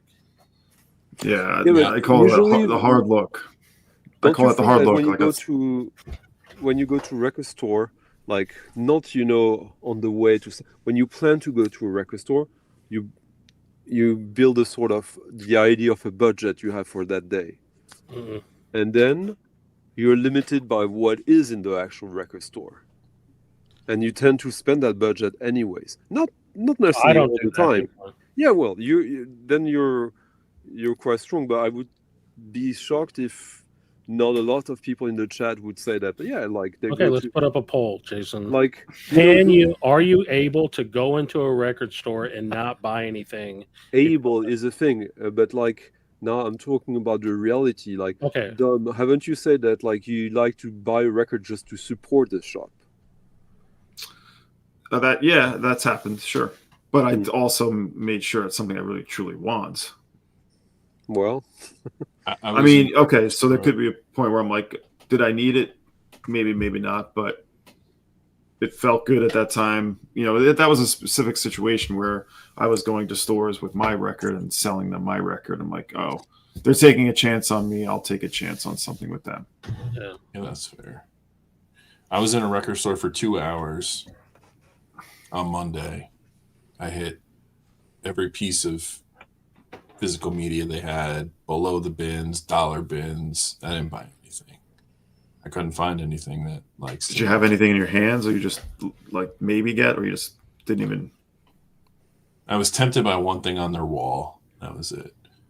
But it was still. I still enjoyed like going through that process. Yeah. Of going through the bins, trying to find something, and then like oftentimes in the store, what's great about that is like you can go on Discogs and you could search endlessly, right? But when you're in a store, you get reminded of stuff that you weren't actively searching for. You're like, oh shit, I should grab this. Like that's why I like that record store experience. On the flip side, I went to a used bookstore the next day, and I found 2 or 3 things that I wanted, and I bought 2 of them. Well, I found more than that, but a lot of and the bookstore actually had a play station, like a testing station. The record store didn't. So I had a stack, but a lot of them were in bad condition, so I didn't get them. So it's like, but I didn't go to that. I didn't go to those stores like saying like, oh, I'm looking for this artist, this record. I just kind of thumbed through and like whatever inspired me in that moment. I think that's more fun. Yeah, this is probably like the financially irresponsible part of me, but I never go into a record store with a budget. If I find $1,000 worth of records, I'm buying $1,000 worth of records. If I find nothing, then I buy nothing. The money is besides the point. I'm controlled by whatever they have, and I also don't. I rarely go in, with something in mind. Like I like to go in kind of just like, let me see what they're going to give me today. You know what I mean? Yeah, yeah. I mean, there's certain sections that I thumb through just to see, like, If you have something in mind, that's what the internet's for. Yeah, that's why I'm kind of over that. Like I'm over that currently, but it comes in waves, right? I had something interesting happening in the past few days. Like years ago, I managed to get my want list on Discogs to about 3,000 records. And over the years, I managed to keep it that way. Like that, I find stuff, I add stuff. It's not really a rule, but like it kind of became a sort of objective. And this past few week, I had enough rabbit holes to suddenly I was way above 3,000 again. And then I thought like, that's stupid that I had that rule. Like the more I have on my want list, the more I stand a chance to find something when I go to a record store, actually. Okay. Yeah, I'm about to go through and trim that want list myself. Yeah, it's good to do it, but like just to have an abstract number of how big you wanted or small you want it to be, it's just an abstract idea. It's not rational at all. Like, because it's just a list. It doesn't mean you need to buy these things. As you say, Dom, you can cross them off without buying them as well. Mm-hmm. Yeah, My want list is 16 unique titles on it. So Vinyl Dreamscape, his comment there, I'm kind of curious. He said, the world keeps getting smaller, and I find that I enjoy more music that reaches beyond the boundaries of most record stores, so I'm forced online. This is sort of interesting because I've talked, and this is kind of getting into a slightly different subject, but I've talked with store owners, right? Both current and former store owners, and the sense that I got was that, in the past, store owners were more willing to kind of go outside of the box and get some lesser known stuff or some rare stuff from like labels in other parts of the world than where they're at. But they stopped doing it because basically of financial reasons, like not enough people are buying it. I think like The price has gone up too. Yeah. prices have gone up, but it's also like, it's about how do people discover stuff, right? For every one person like Stunty who's like digging through and finding rare stuff on Discogs, there's like hundreds of people who all they want is like the latest Sabrina Carpenter or whatever. So it's like, is it in the, if it's in the store's best interest to find rare stuff, they will. But if everyone's just coming in looking for Taylor Swift or, whatever, then that's what they're going to carry. Because that's what they know. And so I think that, sure, the budget and the price is a factor, but I think a bigger factor is the lack of knowledge, lack of exposure, whatever the case is. But like that, like, you're not gonna want something that you don't know, and if no one is hyping it to you, like for example, like Mike Ingrove, of course, he's not gonna order like indie stuff since he doesn't know how to sell it, since he won't listen to it. So he's smart. Like, that's not his customer base. It could be if he invested time into that, but that would be in exchange of time he dedicates to something else that he already knows works well for him.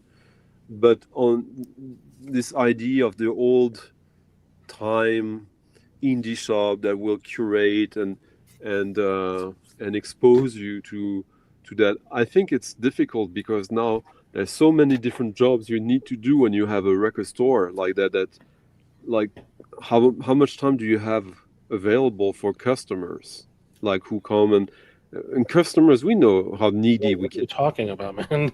What else do you have to do when you're running a record store besides talk to the people that come in Well, that you don't do like when you're closed? okay, I'll tell you what. Like, are you ready to not sell online? Are you? Because if you sell online, that means that you will spend like 2 or 3 hours a day at the post office. What? No, not Packing the post stuff. office. Packing the stuff, going there, shipping Well, it. listing things online is more time consuming than packing things up. Well, like, it goes. It's I all would time love to stop. consuming. I would love to go back to a time when like everyone bought physical media and you didn't have to sell online, because selling online is a massive pain in the ass. Fucking can't. Well, you might be right, but are you willing to completely avoid selling records online from Yeah. your shop? I would love to. No, but will you? I mean, I already basically do. I put everything on my own store's website. I only have like 200 things on Discogs. I stopped putting things on Discogs. Yeah, but like when you have a shop where, like I was talking at least about, like, when you do the service, like, you have customers who come in and you talk them into records. If you have an online store, you don't do that. So that's Well, I think time like, saved. well, yeah. I mean, that's a personal preference. I think it's annoying. Like, I would hate to go into a store and have someone breathing down my neck telling me about how I need to buy something. I think like I'll play records in the store. I'm talking about the opposite. Like, What? when I go to record store and it's a good one, I ask the guy Oh, who yeah, runs it, the clerk, do you have this? Or do you have more to recommend in that style? Blah, blah, blah, Yeah, blah, that blah. happens And they every don't have single time. day. even What if are they you want talking to. about? You're going to some shitty ass record stores. Then No, I love it no. when people come up and talk to me about If they have great records and a good amount of them, like if they have like an inventory of like 15,000 records, then that means they probably spend most of their day shipping records, taking orders online and shipping. What is your experience, Dom? Well, I mean, the store here, which I spent a lot of time at, and other stores, I mean, it's about 50% half online, and it's probably shifted even more to online than in store. But they still, it's decreased. It's gone the way of like less recommendations because they're not getting as much new stuff, and it's just really has more to do with the problem of selling new product. But so they're constantly just trying to recommend, use things that they may have, but they still do it. The staff will still have some idea of a few things they can talk to people about that they can recommend, but they're wearing a lot of hats. It's true. Like they're doing a shitload of shipping, listing, cleaning records all day. Like a lot of stores do it. I don't know. Maybe they all don't, but cleaning every single record that goes out for sale, dealing with garbage, doing dump runs, throwing out things, taxes. How many cleaners do they have if they're cleaning every used record? At this store, there's like 8 people that work there, and they're cleaning every single record all day. Holy shit, that's insane. Everyone. The other thing too is like not with a humming guru, with straight up just some rubbing alcohol. Oh man! Boom! Quick, That's still time consuming though. Like on every $5 record. Oh, it's relaxing. I used to do it for years. Damn. What better way to listen to absorb records than just sit there and just cleaning stuff and wiping down the covers with a paper towel. To Dom's point, there's a lot of factors where the record store isn't that hub for knowledge anymore.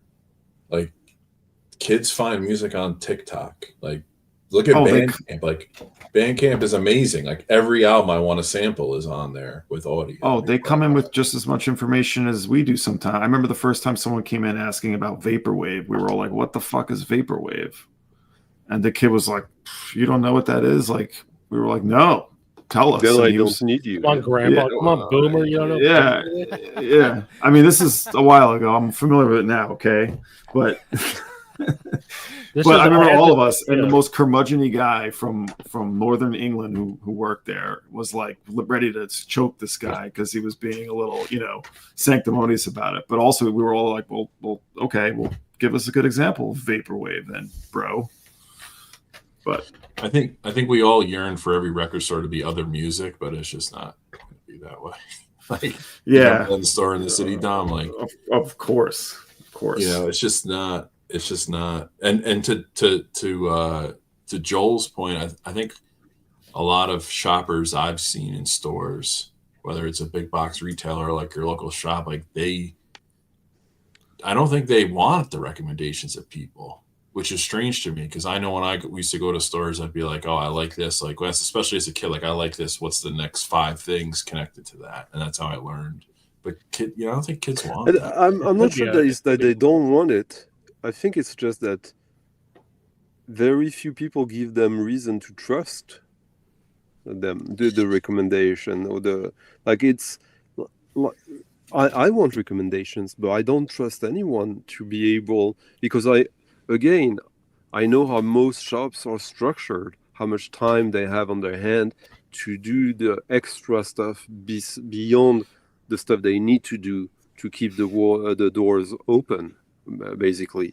So I don't expect anyone. I expect them to know what they have in the store, and more than often they're not totally sure, or they don't have time to tell me exactly. I think a good clerk, I mean, that's one of your things. You should know not necessarily everything that's there, but you should have a pretty good idea of what's there, and for the most point. And that's one thing I liked about cleaning records. And the way this store would do it, was, we constantly had a used inventory that we were going through to see, Rumors sold today. Go get one of the 10 copies we have in the back, put another one out, Same thing with all of every week we go through and do dupe checks. We put out all the stuff from overstock that you sold. So you're seeing everything you have. And then when you're cleaning stuff, you're seeing all the new stuff that comes in, new collections, all the rare stuff, all the basic stuff. And you're seeing all that stuff. And if you're there a lot in that week or from day to day, you can actually tell somebody like, yeah, we do have that copy of McCartney Ram or whatever. Like I saw it, or we do have like, a deep Kansas album. I mean, which is questions you really ask. I think the proof that stores don't have enough time to do things like that are what we're seeing online. I mean, look at Dylan, right? He's got a store. He has no problem taking the time to not only talk to people about records, but make videos, which takes significantly more time than just having a conversation in a room. There's also a store. I just recently found them. I know the store. The store is called Easy Street Records. It's up in Seattle. One of their clerks has an Instagram channel or an Instagram thing, and he goes on there talking about records. And I heard some stuff that he was talking about that actually I really became a fan of. And curating a social media presence is infinitely more time consuming than just having a conversation in a store. So there's things that stores can do. If a store near you doesn't have time to talk to you about records, especially when you're asking them about records, then they need to do some soul searching about what it is that they're doing. Mm-hmm. Because that's like kind of the whole point, or not the whole point, but at least it's like, I mean, I love it when people come in and ask me about records. Yeah, but maybe I haven't understood it clearly, but do you have like opening hours where you receive clients? Yeah. What do you mean? I mean, the store is open. I have open hours. Okay. Yeah. And then outside of that, like I have, I make the other days that I'm not open. It's open by appointment. So if someone reaches out and says, "Hey, I want to come on a Tuesday when I'm not normally open," they can come in. If you're asking me if people can make an appointment with me specifically to talk to me about music, I mean, no one's ever asked for that sort of thing. Is that a thing? Is that what you're asking? No, but I think there's another layer to that also. And I'm asking you guys also. Let's say this is your day off. You go to a record store. You decide you can spend between 2 and 5 hours there, depending on what's worth it. And so what amount of records in the shop is manageable for you so that you don't even need to talk to the clerk, because how many records, if I think I can check all the records, then I don't need to speak with the clerk. If there's a listening station, obviously. But okay. So you're talking about asking the clerk questions about a record that you can't open, and you're asking. No, I'm saying that if there's a large enough amount of records that I can't go through everything myself during my available time at the shop, then it's worth talking with the clerk for him to give me directions, what is there, etc. Oh, you mean asking them if they have something? Yeah, or if they have that type of music, like a section, if they have stuff in the back or whatever. But if I can see that, okay, the store is an open book. You want to go into a store and be like, I only have 2 hours to be in here. Do you have a section with a certain style? So I can go right there. I mean, if there's 5,000 records in the store, then I don't need to ask, because I can do that myself in that amount of time. But if there's more than 5,000, if there's 10,000, then I probably will need some assistance. And if they can't give it to me because they don't have time, then it's frustrating. I gotcha. I think I get where you're coming from. So I've been in a store like that where it's like all used stuff and it's packed to the gills, and it's daunting just looking at all that, and you just want to get a sense of just are you going to have any dub records, or should I not even waste time? I get it. Okay, I get what you're saying. Yeah, that would be annoying. I've been in stores like that. There's a store I'm specifically thinking of that's in Las Vegas, actually. It was like that. They just had wall to wall, like these tiny little aisles, just like packed with LPs and all these 45s. And I knew if I had time to dig through it, like I would want to, but I asked the guy for a couple things and he just, you know, you could tell he just didn't give a shit. And Well, it's not necessarily that he doesn't give a shit. That's not his system. Yeah, well, I mean, it's whatever. But the point being, I didn't go back. I picked out a couple things. I gave it to him, and I said he didn't have anything priced, which that's an immediate red flag.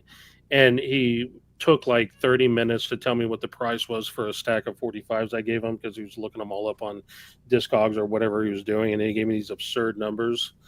And it's real simple. I just don't go back. There's enough stores out there. I just don't go back to a store like that, you know? But then again, if you're looking for something and he might have it, then, you know, yeah, do what you got to do. But you're Stunty, you know this. You're in the 1% of people that have so many fucking records that they're bored with like everything normal, and they're looking for some strange fucking thing that only 2 people in the world have heard.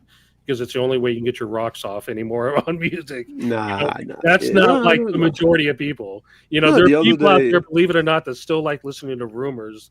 You know, but you're just like, fuck that. Give me like, you know.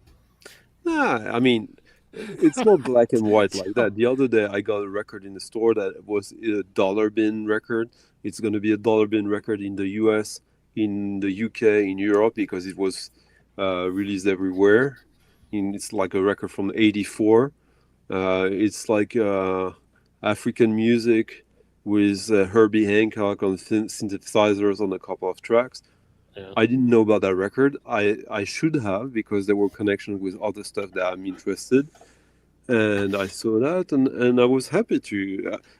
Later that same day, I literally found the Grail, like an Australian record I had been after for like 15 years.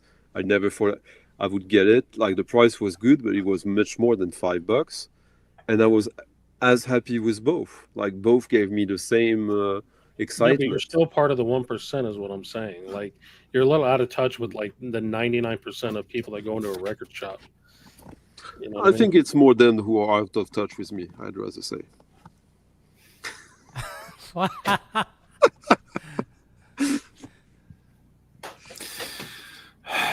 No, I mean, I completely understand the appeal of rumors and all that, like, but I got to bag it, folks. yeah. Well, I think we should end it at 2:40, Joel. What do you think? We should end it at 2:40. Hey, listen, We already passed ended that. it like an hour and 40 minutes ago. All Epic. right. I'm gonna peace out. See you now. So we're going to end it as well. I want to thank everybody on the in the chat. I want to thank Stunty here for, defining Grails. You tried, Joel. You tried. I think it's the other way around. I tried, and he resisted. That is true. So No, what do we but, like, learn? Go ahead. Come on, like, don't you think that, like, it's more? I hope it's more interesting of a discussion if we don't all agree all the fucking time. Of course. One of the things that we don't need to talk about this on the stream. We could talk about it after. But Go ahead. Make your point.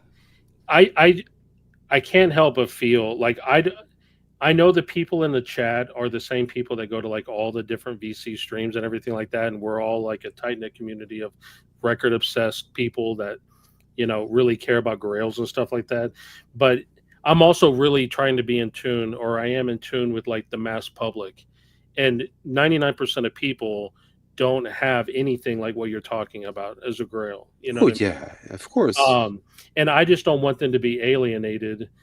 Like when we're sitting around talking about all this rare stuff and people are like, their eyes are glazing over. But I get it. The people in the chat are excited about this kind of stuff. But you can kind of see when we mention Ween, everyone lights up. Why? Because everyone knows who Ween is. Or the other day when we were talking about Ryan Adams, people lit up because they knew who Ryan Adams was. But I think it can be rare shit. People are just like, what the hell are you guys even talking about? But I think that's where you have to be a little bit careful, because, for example, Jose was talking about Spaceman Free. Like, 15 years ago, it was still obscure stuff. Now it's not. But people think, or everyone thinks they're in at the center of the village. Everyone thinks they are the reasonable one, the common sense one. But it's way more fragmented than we realize. As the example Dom was saying about like vaporwave, maybe 10 years ago it was like extreme. Nowadays, not really. Like I'll give you an example. With the record pressing plant, I remember having a client, this label called Year 1000 that releases the Viagra Boys.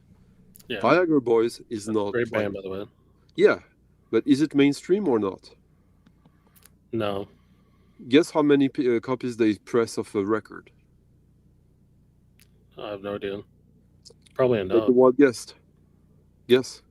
I mean, at least a couple thousand, I'm guessing. I 35,000 copies first pressing. Yeah. I wouldn't say they're mainstream, because when I think about mainstream, Well, no, I'm just saying, like do you Taylor think Swift and stuff like that? Do you think that if, let's say, I don't know, let's say if Toto released a new album, do you think they would press 35,000 copies of a vinyl now? I mean, No. probably. I don't know. No chance. They would press 5,000 maximum. It's a different. I mean, you're talking about pressing versus selling. I mean, are you saying Viagra Boys is a bigger group than Toto? Nowadays, yes. They're more relevant. They have a more active fan base. But like, we don't, like the mainstream doesn't necessarily see that. And another example, on the same label that releases a lot of cloud rap. You know what cloud rap is, right? Like bloggers, hip hop and stuff like that. Okay. There were guys like Blady. I pressed his first record, 5,000 copies for the first EP of an artist in 2022. The record sold out in 5 days. Guess how many people have it on their collection in Discogs? More than 5,000? Less than 100. Oh, okay. It means that these people are in a complete separate world. Yeah. We got a lot of people defending Viagra Boys here in the channel. I think Viagra Boys is great. I mean, I've seen them live a few times. I'm just saying, like, when I think about mainstream, I'm thinking about like there's less and less of what a mainstream is these days. Yeah, see, it's funny, like what Stefan is saying here. Sonic Youth respected Karen Carpenter. Sonic Youth are mainstream nowadays. They do classic deluxe editions of their albums. Like we have to like. There's this old way of looking at this. I think that like still thinks that classic rock is the mainstream. It's more fragmented than that nowadays.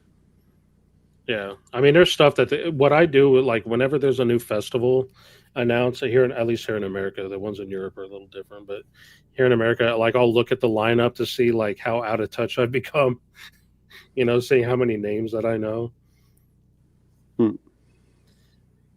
Yeah, because I mean, I do know who Viagra Boys are, but like there's a lot of stuff that the kids listen to. One of the things I'm going to do in my store that I thought would be a good idea, and it may morph over time, was I'm going to have a board and I'm going to have some Post-it notes and some pins and let people make record suggestions to other people.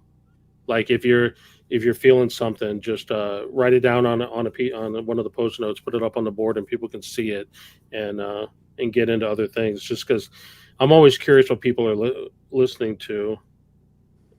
Okay, another question about mainstream, non-mainstream. Yeah. What is mainstream? If like, is it imaginable that Viagra Boys would get invited to showcase at one of the late night talk shows in the US? Totally. Yeah. Totally. Well, So especially what- when the cooler ones got around. They wouldn't have Yeah. back in the day, but once Conan came around and we had the new generation, they were bringing smaller groups up. Isn't that kind of the definition of modern mainstream? Like if you get you have your new album and you get to like, is Stereolab mainstream nowadays? In a way, not, but in another way, completely. Like they complete. If you think about what would be used by Hollywood in movies and stuff like that, Stereolab is totally mainstream. Yeah, but I Stereolab mean, you're is a comparing selling it to point. Toto. It's not a good comparison. No, but I mean, something in mainstream, I guess one parameter would be we can use that to sell some other stuff Yeah. that is not even mainstream, but that is Wait, why are basic. we even talking about this, man? How did we get into this whole mainstream thing? Like we can just sit here and yammer on about what I don't even know. I forget. Oh, it's because you were saying that you stay in touch with the mainstream tastes and blah blah blah. No, I was just making a comment about you as an individual. Like your tastes have evolved to a point where like you're digging really hard. Like you just said, you were looking through Zook records on Discogs. Like you're probably the only person in the entire world out of the billions and billions of people who do that. Who's looked through Discogs Zook records to find new stuff to listen to. And there's I don't nothing think wrong with yeah. that. I'm not passing a judgment on it. No, I know, Cool. but All I'm saying is that like most people are not like that. Most people, you couldn't even get them to, listen to something like that. And again, there's no judgment here. I think stores should be. Is Chris ever going to come back? By the way, like No, I think he's out. Well, that's why I'm saying we're going to end. Maybe this will be Yeah, a we topic could just sit for. here and ramble on for fucking. This will be a topic for next week, probably. What was the topic? Stunty and I ramble on about what mainstream or not. All right, I want to thank the panel. I want to thank Stunty and Jose for Mr. John Bong for coming on. Thank Joel, Chris, and Dom, and everyone in the chat. We'll see you next time. Maybe. Maybe. All We'll right. see. We'll see. same day now here.